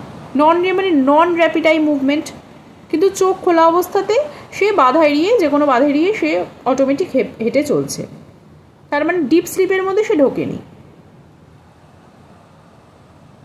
নার্কোলেপসি একটি ভীষণ ইম্পর্টেন্ট থিং। এটি একটি অস্বাভাবিক অবস্থা যেখানে দিনের বেলা কাজের মধ্যে থাকার সময় হঠাৎ পেশিটান কমে যায় এবং ভীষণ ঘুম পায়। এই ঘুমের মধ্যে প্রথমে রেম ঘুম হয়, তারপর আসে নন রেম ঘুম। এই প্রক্রিয়া স্বাভাবিক অবস্থার বিপরীতে ঘটে, অর্থাৎ স্বাভাবিক অবস্থায় প্রথমে নন রেম হয়, তারপরে লাস্টে রেম দিয়ে ওয়েকফুলনেস আসে, এটা উল্টো দিকে যাচ্ছে। এবার এখানে বলি যে নিদ্রা জাগরণ চক্র কি, ওয়েকফুলনেস মানে স্লিপ ওয়েকফুলনেস সাইকেলটা কি। জাগ্রত অবস্থা থেকে মানুষ নন রেম ঘুমে প্রবেশ করছে, সেখান থেকে যায় রেম ঘুমে, এরপর আবার নন রেম ঘুম। এইভাবে 90 মিনিট ধরে নন রেম চক্র চলে, তারপর রেম ঘুম থেকে জাগ্রত অবস্থায় ফিরে আসে। তার মানে আমি যদি 5-6 ঘন্টা ঘুমাই, তার মানে 90 মিনিটের যে স্থায়িত্ব সেটা তাহলে কতগুলো সাইকেল অতিক্রম করছে। 90 মিনিট স্থায়িত্বের নন রেম চক্রের মধ্যে প্রথম দিকে নন রেমের পরিমাণ বেশি এবং রেমের পরিমাণটা কম থাকে। ক্রমশ যখন রাত্রি বাড়ে তত রেমের মান বাড়তে থাকে। প্রথমেই ঘুমিয়েই কেউ স্বপ্ন দেখে না, একটু মাঝরাতের দিকেই মানুষ বেশি স্বপ্ন দেখে, কারণ দেখতে হবে যে কোন সময়টাতে সে ঘুমোচ্ছে, তার ডিপ স্লিপটা কোন সময় আসছে। তার রেম স্লিপটা যেরকম সময় বেশি বাড়বে তখন সেই সময়তেই তাই মেমোরি মানে যাওয়া, লার্নিং প্রসেসের এবিলিটিগুলো আরও বেশি এনহ্যান্স করা বা তার ড্রিম, এই জিনিসগুলো কিন্তু রিলেটেড। ঘুমের শেষ দিকে রেম ঘুম থেকে জাগ্রত অবস্থায় ফিরে আসা হয়। সদ্যজাত শিশুর ক্ষেত্রে ঘুমের 50%ই হচ্ছে রেম ঘুম হয়। প্রাপ্তবয়স্কদের ক্ষেত্রে রেম ঘুমের পরিমাণ শতকরা হয়ে যায় হচ্ছে 25%। অটোনমিক নার্ভাস সিস্টেমের ক্ষেত্রে এবার সেরিবেলামের একটু ভূমিকা নিয়ে আলোচনা করব। সেটা হচ্ছে প্যালিও সেরিব্রেলার কর্টেক্সকে উত্তেজিত করলে শ্বসন বা রেসপিরেটরি সিস্টেম, হৃৎপিণ্ড সংবহন তন্ত্র, কার্ডিওভাস্কুলার, মূত্রাশয়, ইউরিনারি ব্লাডার, তারাতন্ত্র বা পিউপিলি কার্যকারিতার পরিবর্তন ঘটছে। কাকে উত্তেজিত করলে? এরা প্যালিও সেরিব্রেলার কর্টেক্সকে উত্তেজিত করলে। এবার লঘু মস্তিষ্কের অ্যান্টেরিয়র লোবকে উত্তেজিত করলে সমবেদী কার্যকলাপ বা সিম্প্যাথেটিক এফেক্ট পাওয়া যাচ্ছে। তেমনি টনসিলকে উত্তেজিত করলে যেটা হচ্ছে প্যারাসিম্প্যাথেটিক এফেক্ট সেটা হচ্ছে পাওয়া যায়। লঘু মস্তিষ্ক হাইপোথ্যালামাস এবং রেটিকুলার ফর্মেশনের মাধ্যমে স্বয়ংক্রিয় নার্ভতন্ত্রকে ক্রিয়া করছে বা তার ক্রিয়াকে নিয়ন্ত্রণ করছে। মানে অটোনমিক নার্ভাস সিস্টেম পুরোপুরি রেগুলেট করার জন্য লঘু মস্তিষ্কের কিন্তু বিভিন্ন ধরনের ভূমিকা রয়েছে, সেটা একটু ছোট করে বলে দিলাম। এবার আমরা একটু বেসাল গ্যাংলিয়ার গঠন বিবরণে চলে আসব, তার কাজে চলে আসব, পেশি স্পেন্ডেলের কাজে চলে আসব এবং প্রতিবর্ত ক্রিয়া সম্পর্কেও বা প্রতিবর্ত চক্র সম্পর্কে আরও একটু নলেজ রাখবো। বেসাল গ্যাংলিয়া কি? Corpus striatum, caudate nucleus, lenticular nucleus, এই জিনিসগুলো নিয়ে গঠিত হচ্ছে বেসাল গ্যাংলিয়া। এবার লেন্টিকুলার নিউক্লিয়াসের আবার দুটো ভাগ রয়েছে, একটা হচ্ছে পার্শ্বীয় অঞ্চলে পুটামেন এবং মধ্যাঞ্চলে মিডিয়ালি গ্লোবাস প্যালিটাস। তাহলে মেইনলি হচ্ছে claustrum, substantia nigra, body of Luys, red nucleus. তো বেসাল গ্যাংলিয়ার গঠনের মধ্যে এই জিনিসগুলো আমাকে জানতে হবে। আরও একবার বলে দিচ্ছি, কর্পাস স্ট্রাটাম, কডেট নিউক্লিয়াস ও লেন্টিকুলার নিউক্লিয়াস থাকছে। আর বেসিক্যালি লেন্টিকুলার নিউক্লিয়াসের দুটো ভাগ রয়েছে, পার্শ্বীয় অঞ্চলে পুটামেন এবং মধ্যাঞ্চলে গ্লোবাস প্যালিটাস। এবার যেটা হচ্ছে কর্পাস স্ট্রাটামের মধ্যে এই ব্যাপারগুলো বললাম। কর্পাস স্ট্রাটাম ছাড়া যেটা থাকছে claustrum, substantia nigra, body of Luys and red nucleus. এবার বেসাল গ্যাংলিয়ার কাজগুলো কী কী? আদিম চেষ্টীয় কেন্দ্র বা প্রিমিটিভ মোটর সেন্টার হিসেবে এটি কাজ করছে। প্রিমিটিভ মোটর সেন্টার নিম্ন শ্রেণীর যে সমস্ত প্রাণী থাকে তাদের ক্ষেত্রে যেখানে গুরু মস্তিষ্ক পুরো মাত্রায় সক্রিয় নয়, সেখানে এটি সর্বোচ্চ চেষ্টীয় কেন্দ্র রূপে কাজ করে, মোটর সেন্টার রূপে কাজ করছে, সেই প্রাণীদের চলনকে নিয়ন্ত্রণ করছে, যেখানে তাদের গুরু মস্তিষ্ক খুব বেশি অ্যাক্টিভ নয়। প্রতিরোধমূলক বা অবদমনমূলক কাজের জন্য বা কাজের সাথে জড়িত, যেটাকে বলা হয় ইনহিবিটরি ফাংশনস, গুরু মস্তিষ্কের দ্বারা প্রবর্তিত চলন ও দেহভঙ্গির উপর একটি প্রতিরোধধর্মী প্রভাব বিস্তার করে। প্রয়োজন অনুযায়ী ঐচ্ছিক পেশি চলন নিয়ন্ত্রণ করছে। পিরামিড বহির্ভূত নার্ভ পথ বা এক্সট্রা পিরামিডাল ট্র্যাক্টের সাহায্যে এই কাজটা সম্পন্ন করছে। প্রতিবর্তমূলক ক্রিয়াকে নিয়ন্ত্রণ করছে, অর্থাৎ রিফ্লেক্স মাস্কুলার অ্যাক্টিভিটিকে নিয়ন্ত্রণ করছে। সুষুম্নাগত প্রতিবর্তের মাধ্যমে পেশি প্রতিক্রিয়ার উপর প্রভাব বিস্তার করছে, যে জন্য বেসেল গ্যাংলিয়া যদি নষ্ট হচ্ছে তাহলে পেশি কাঠিন্য বা মাস্কুলার রিজিডিটি তৈরি হয়। পার্কিনসনের প্যারালিসিস রোগের ক্ষেত্রে এই পেশি কাঠিন্য দেখা যায়। স্বয়ংক্রিয় অর্থাৎ অটোনমিক এবং সমন্বয় সাধক মানে পেশি চলনকে নিয়ন্ত্রণ করছে। চলনের সময় হাতের যে স্বতঃস্ফূর্ত দোলন হয় সেটাও কিন্তু এই স্বয়ংক্রিয় অর্থাৎ অটোনমিক এবং সমন্বয় সাধক বা অ্যাসোসিয়েটেড পেশিক্রিয়া প্রধানত এটির মাধ্যমেই ঘটছে। আবেগময় অভিব্যক্তির বহিঃপ্রকাশের ক্ষেত্রে সঙ্গবদ্ধ পেশি চলনের নিয়ন্ত্রণ কিন্তু থাকছে, যেটাকে group movements for emotional expression বলা হচ্ছে। প্রধানত অ্যামিগডালা অঞ্চলে বেসাল গ্যাংলিয়ার বিভিন্ন নার্ভ কেন্দ্রের সাহায্যে এই কাজ সম্পন্ন হচ্ছে। তাহলে কি বললাম, আবেগময় অভিব্যক্তির বহিঃপ্রকাশের ক্ষেত্রেও সঙ্গবদ্ধ পেশি চলনের নিয়ন্ত্রণ হচ্ছে, যেটা group movements for emotional expression প্রধানত অ্যামিগডালা অঞ্চল বেসাল গ্যাংলিয়ার বিভিন্ন নার্ভ কেন্দ্রের সাহায্যে সম্পন্ন করছে। এবার যদি আমরা চলে আসি যে পেশি স্পিন্ডেল কি, সেই পেশি স্পিন্ডেল হচ্ছে পেশি টানের জন্য দায়ী। এর সাহায্যে পেশিটা নিয়ন্ত্রণ করে দেহ ভঙ্গি নিয়ন্ত্রণ করা যায়। এটি পেশির দৈর্ঘ্য নিয়ন্ত্রণ করে বা লেন্থ সার্ভো সেটা নিয়ন্ত্রণ করছে। পেশিগুলি বেশি লম্বা হয়ে গেলে পেশি স্পিন্ডেল কিন্তু বেশি উত্তেজিত হয়ে যাচ্ছে। তাহলে পেশি যত লম্বা পেশি স্পিন্ডেল তত বেশি উত্তেজিত। এর ফলে অন্তর্মুখী নার্ভ প্রবাহ বা অ্যাফারেন্ট যে নার্ভ ফ্লোটা সেটা বেড়ে যাচ্ছে এবং আলফা চেষ্টীয় নিউরন দিয়ে অধিক নার্ভ প্রবাহ পেশিতে আসছে। পেশি বেশি সংকুচিত হচ্ছে এবং আগের অবস্থায় ফিরে যাচ্ছে। অপরপক্ষে পেশি যদি বেশি ছোট হচ্ছে তাহলে পেশি স্পিন্ডেলের প্রসারণ হয় না, ফলে এখান থেকে কোনো নার্ভ প্রবাহ হয় না। তখন আলফা চেষ্টীয় নিউরন থেকে কোনো উত্তেজনা পেশিতে পৌঁছাচ্ছে না, ফলে পেশি প্রসারিত হওয়ার পূর্বাবস্থা ধারণ করছে। পেশি সংকোচনের সময় বিশেষ প্রক্রিয়ার সাহায্যে পেশি স্পিন্ডেলের সংবেদনশীলতা বা সেন্সিটিভিটি কিন্তু বজায় রাখা হয়। নিউক্লিয় থলি তন্তুগুলি উত্তেজিত হলে পেশি কতটা প্রসারিত হলো এবং কী গতিতে প্রসারিত হলো তা বুঝতে পারা যায়, কিন্তু নিউক্লিয় শৃঙ্খল তন্তু উত্তেজিত হলে শুধুমাত্র পেশি কতটা প্রসারিত হলো তা বোঝা যায়। এরপর আমরা চলে আসছি এক্সট্রা এবং ইন্ট্রাফিউজাল তন্তুর ব্যাপারে বা এক্সট্রা এবং ইন্ট্রাফিউজাল ফাইবার্সের ব্যাপারে। ঐচ্ছিক পেশি, যে ঐচ্ছিক পেশিতে যে তন্তুগুলি পেশির সংকোচনের জন্য দায়ী সেটা হচ্ছে এক্সট্রাফিউজাল তন্তু। এরাই পেশির মানে প্রধান অংশ গঠন করছে। এছাড়া পেশিতে পেশি স্পিন্ডেল তো থাকছেই, এটি প্রধানত পরিবর্তিত পেশিতন্তু দিয়ে তৈরি, এদেরকে বলা হয় ইন্ট্রাফিউজাল তন্তু। তাহলে ঐচ্ছিক পেশিতে যে তন্তুগুলো বেসিক্যালি পেশি সংকোচনের জন্য দায়ী হচ্ছে সেটাই হচ্ছে এক্সট্রাফিউজাল, আর যেটা হচ্ছে পরিবর্তিত পেশিতন্তু দিয়ে তৈরি মেইনলি পেশি স্পিন্ডেল সেটা হচ্ছে ইন্ট্রাফিউজাল তন্তু। নিউক্লিয় শৃঙ্খল তন্তু রয়েছে একটা, যেটা আমি আগেও বললাম যে নিউক্লিয় শৃঙ্খল তন্তু উত্তেজিত হলে পেশি কতটা প্রসারিত হচ্ছে তা কিন্তু বোঝা যায়। তো নিউক্লিয় শৃঙ্খল তন্তু রয়েছে, এগুলি সমব্যাসযুক্ত লম্বা তন্তু, এখানে নিউক্লিয়াসগুলি সমানভাবে বিস্তৃত। আরেকটা যেটা নিউক্লিয় থলি তন্তু, নিউক্লিয় থলি তন্তুর কথা কি বললাম যে উত্তেজিত হলে পেশি কতটা প্রসারিত হলো এবং কি গতিতে প্রসারিত হলো সেটাও বুঝতে পারা যায়। তো নিউক্লিয় থলি তন্তু বা নিউক্লিয় ব্যাগ ফাইবার এই তন্তুগুলি লম্বা, কিন্তু মাঝে একটি স্ফীত অংশ থাকে, নিউক্লিয়াসগুলি প্রধানত এই অংশে থাকে। দু প্রকার তন্তুর প্রান্তীয় অংশগুলি হচ্ছে স্ট্রেটেড বা সরেক, এর সঙ্গে গামা চেষ্টীয় নিউরন গামা মোটর নিউরন যুক্ত হয়। এই নিউরনকে উত্তেজিত করলে তন্তুগুলি প্রান্তটা সংকুচিত হচ্ছে, ফলে তন্তুর মধ্যভাগ হচ্ছে প্রসারিত, তখন এই গ্রাহকের সংবেদনশীলতা বেড়ে যাচ্ছে।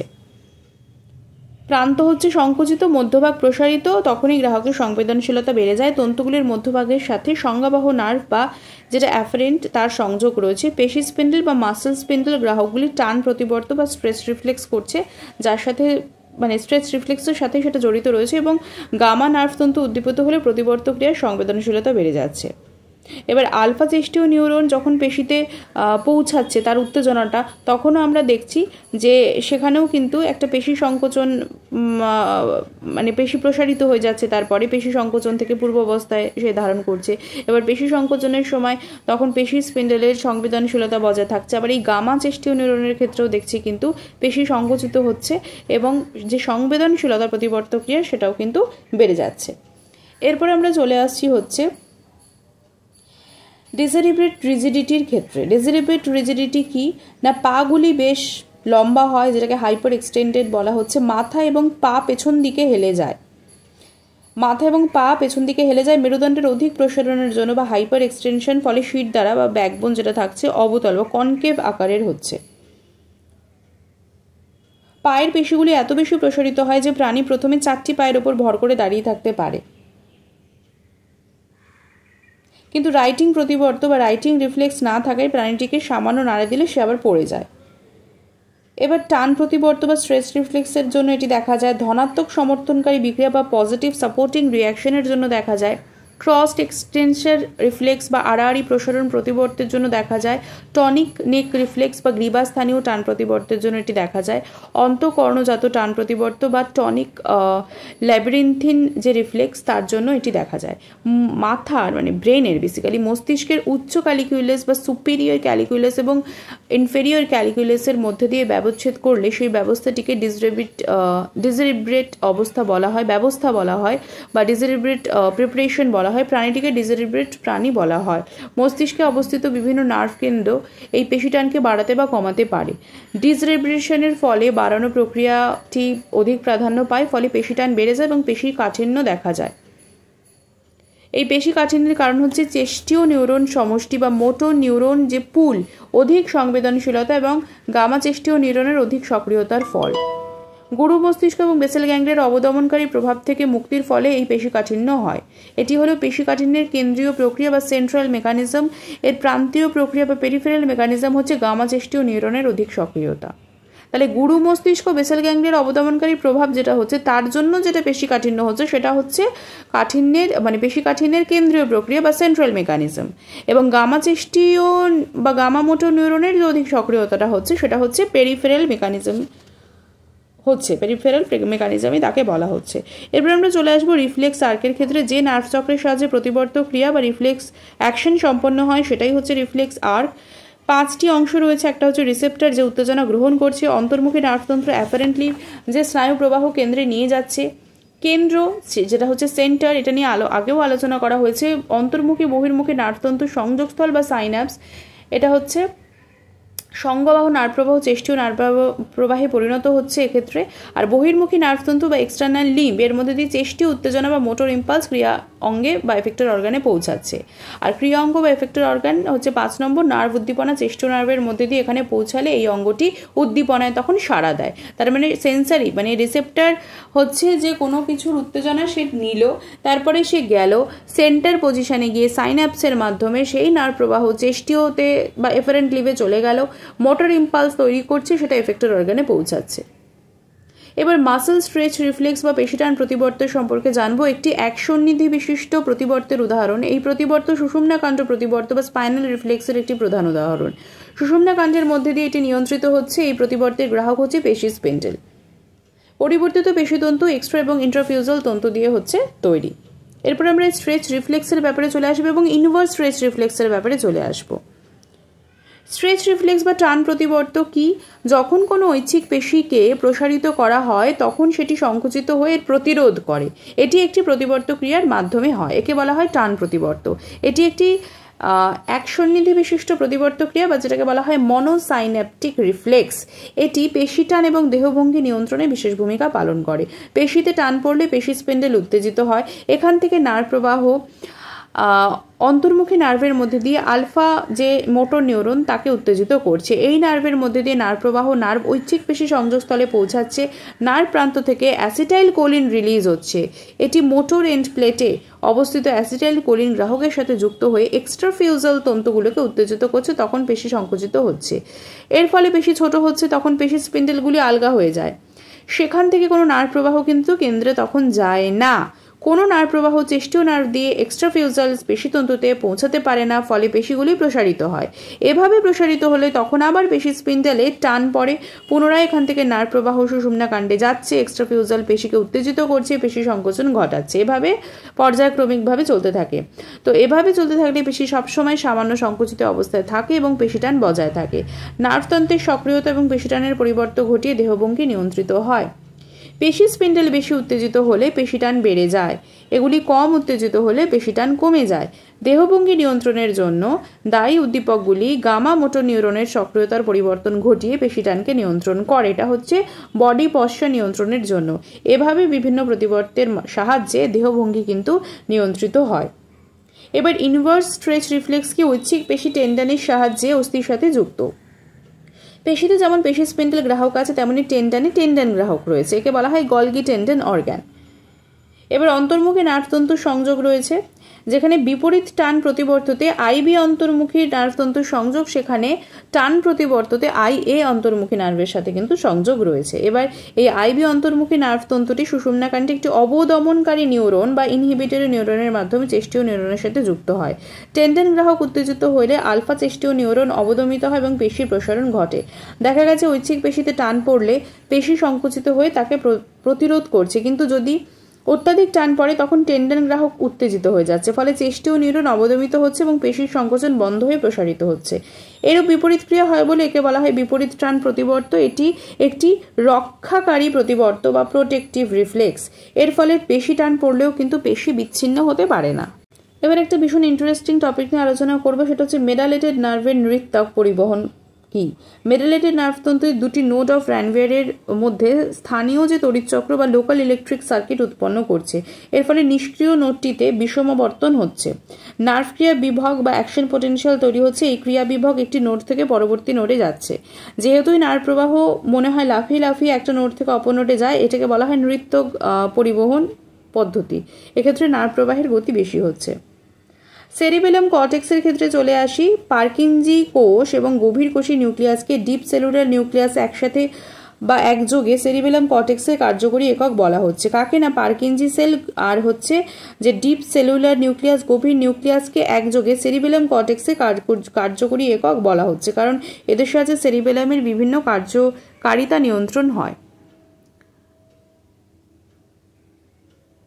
আমরা বিপরীত টান প্রতিবর্তের কথা জেনেছি। এবার বিপরীত টান এর নার্ভীয় ভিত্তিটা কি সেটা একটু জানবো।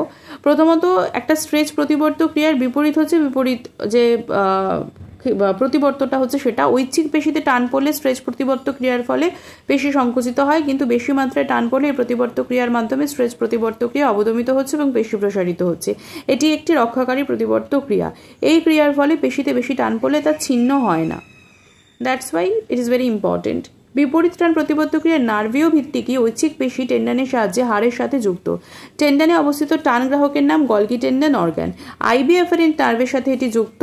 নার্ভতন্তু একটি অবদমনকারী নিউরনের মাধ্যমে আলফা মোটর নিউরনের সাথে যুক্ত। পেশিতে বেশি টান পড়লে টেন্ডন অর্গান উত্তেজিত হচ্ছে, ফলে উৎপন্ন নার্ভ বিভব অবদমনকারী নিউরনকে উত্তেজিত করছে এবং আলফা মোটর নিউরনে অবদমিত হচ্ছে।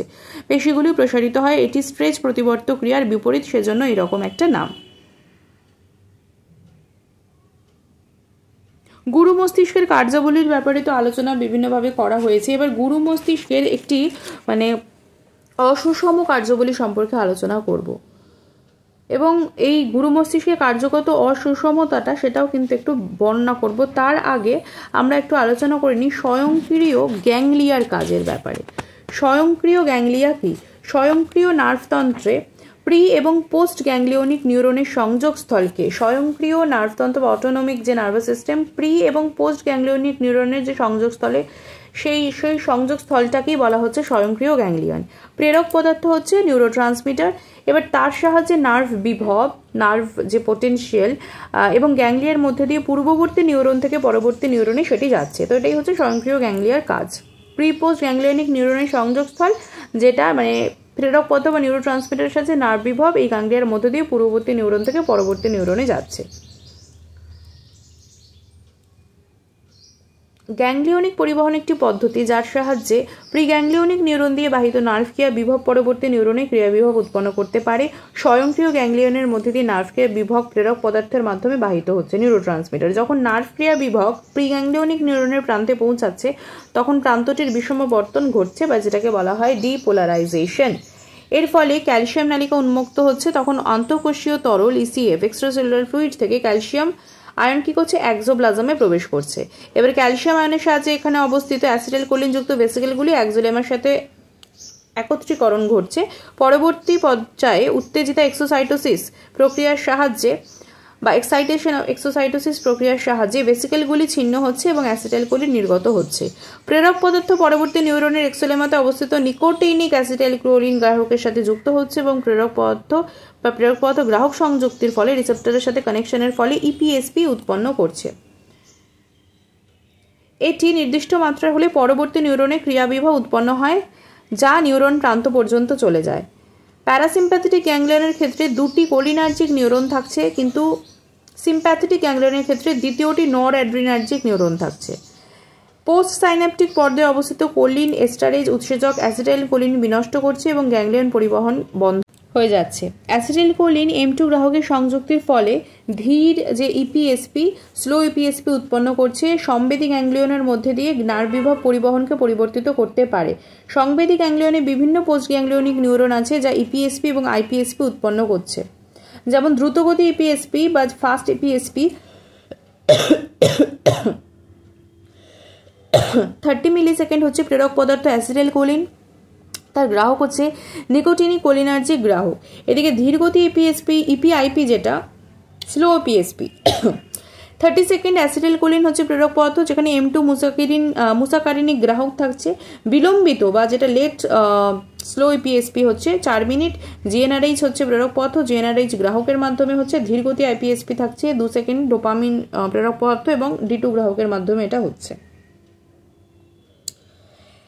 গ্যাংলিয়াতে অবস্থিত যে এসআইএফ কোষ সেটি হচ্ছে ক্ষুদ্র ফ্লুরোসেন্ট কোষ। এর মধ্যবর্তী নিউরনগুলি সংবেদী গ্যাংলিয়াতে পাওয়া যাচ্ছে, ডোপামিন ক্ষরণ করছে, গ্যাংলিয়নিক পরিবহনকে নিয়ন্ত্রণ করছে। দু প্রকার কোলিনার্জিক নিউরন, এক প্রকার হচ্ছে দ্রুতগতি ইপিএসপি যেটা বললাম, অন্যটা হচ্ছে ধীরগতি ইপিএসপি। এবার জিএনআইচ ক্ষরণকারী নিউরন যা বিলম্বিত ধীরগতি ইপিএসপি উৎপন্ন করছে। ডোপামিনার্জিক যেটা সেটা হচ্ছে ধীরগতি আইপিএসপি উৎপন্ন করছে। সংবেদী পরাসংবেদী এই হচ্ছে দুটো নার্ভ সিস্টেম, মানে স্বয়ংক্রিয় নার্ভতন্ত্রের প্রান্তীয় অঙ্গে পরাসংবেদী বা প্যারাসিম্প্যাথেটিক নার্ভ বিবাহের পরিবহন যদি আমরা আলোচনা করি, তো স্বয়ংক্রিয় নার্ভতন্ত্রের পোস্ট গ্যাংলিয়নিক নার্ভতন্ত্র হচ্ছে দু প্রকার, একটা হচ্ছে সিম্প্যাথেটিক অ্যান্ড প্যারাসিম্প্যাথেটিক। এবার প্যারাসিম্প্যাথেটিক যে এফারেন্ট নার্ভ ফাইবার রয়েছে তার প্রান্তে অ্যাসিটাইলকোলিন ক্ষরণ করছে। এই প্রান্তীয় অঙ্গে মুসাকারিনিক গ্রাহকের সাথে যুক্ত হচ্ছে, সংযুক্তির ফলে দ্বিতীয় বার্তাবহ বা দূত মেসেঞ্জার সেকেন্ড মেসেঞ্জার হিসেবে কাজ করছে। এর সহায়তায় গ্রাহক অঙ্গে কার্যকারিতা দেখা যায়। এই সংযুক্তি IP3-DAG-র মাত্রা বাড়িয়ে দেয় এবং CMP-র মাত্রা কমিয়ে দিচ্ছে। এর ফলে ক্রিয়াঙ্গে পরিবর্তন দেখা যায়। প্রেরক পদার্থ স্থলে অবস্থিত অ্যাসিটাইলকোলিন এস্টারেজ দ্বারা বিনষ্ট হয়ে যাচ্ছে। নার্ভ বিভব সংবেদী প্রান্তীয় নার্ভতন্ত্রের মাধ্যমে ক্রিয়া অঙ্গে পৌঁছালে বা এফেক্টর অর্গানে পৌঁছালে নার্ভ প্রান্তে নর অ্যাড্রিনালিন বা নরেপিনেফ্রিন ঘটিত হচ্ছে। এই ক্রিয়া অবস্থায় অ্যাড্রিনার্জিক গ্রাহকের সাথে যুক্ত হয়ে দ্বিতীয় বার্তাবহ দূতের সহায়তায় ক্রিয়া অঙ্গে পরিবর্তন ঘটছে। এই সংযুক্তির ফলে IP3-DAG-র পরিমাণ বেড়ে যায়, যার ফলে CMP-র গাঢ়ত্বের পরিবর্তন হয়।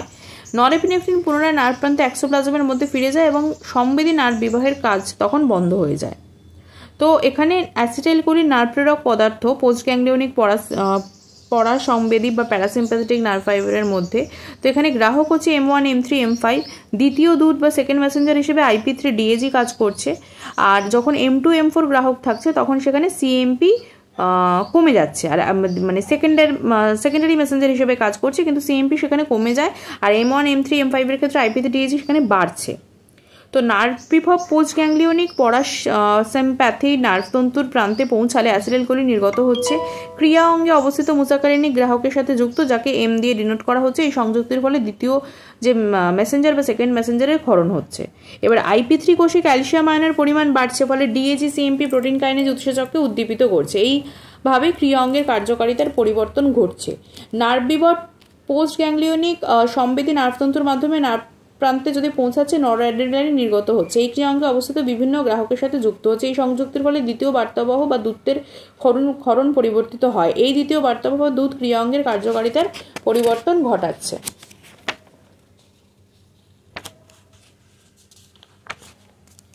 আচ্ছা, এবার আমরা যেটা বললাম যে ওই গুরু মস্তিষ্কের অসুষম কার্যাবলী সেখানে চলে আসব। গুরু মস্তিষ্কের ডান এবং বাম দুটি খণ্ডের কাজ হচ্ছে অসুষম, মানে একই রকম নয়। ডান হাতের ব্যক্তি, যাদের রাইট হ্যান্ডেড পার্সন বলা হয়, তাদের ক্ষেত্রে দেহের ডান দিকের কার্যকলাপ বাম দিকের গুরু মস্তিষ্ক নিয়ন্ত্রণ করছে। এই দিকের গুরু মস্তিষ্কে প্রকট গোলার্ধ বলা হয়, বা যেটাকে বলা হয় ডমিনেন্ট হেমিস্ফিয়ার। আর ক্যাটেগরিক্যাল হেমিস্ফিয়ারও তাকে বলা হয়। এদের ডান দিকে সেরিব্রাল গোলার্ধকে অপ্রকট গোলার্ধ বা নন ডমিনেন্ট সেরিব্রাল হেমিস্ফিয়ার বলা হয়, এবং এই অবস্থাকে সেরিব্রাল প্রকটতা বা সেরিব্রাল ডমিনেন্স বলা হয়। এবার দুটি গোলার্ধের কাজ হচ্ছে ডিফারেন্ট। দক্ষিণ গোলার্ধ বা অপ্রকট গোলার্ধ কিছু বিশেষ কাজের সাথে জড়িত, যেমন আবেগের উপলব্ধি এবং তার বহিঃপ্রকাশের জন্য এটি দায়ী। অপ্রকট গোলার্ধ যেটা বাচনভঙ্গির সাথে জড়িত, প্রতিক্রিয়ার উপলব্ধি এবং বহিঃপ্রকাশ এই গোলার্ধ থেকে নিয়ন্ত্রিত হয়। দুটি গোলার্ধের মধ্যে গঠনগত কিছু পার্থক্য আছে এবং সেগুলি কার্যগত ভিন্নতার সাথে জড়িত। যেরকম সুপিরিয়র টেম্পোরাল গাইরাসে অবস্থিত প্লেনাম টেম্পোরাল ভাষা সম্পর্কিত শ্রুতি প্রক্রিয়ার বা ল্যাঙ্গুয়েজ রিলেটেড অডিটরি প্রসেসিংয়ের সাথে জড়িত। বাম দিকের গুরু মস্তিষ্কের অংশটি ডান দিকের গুরু মস্তিষ্কের তুলনায় কিন্তু বড়।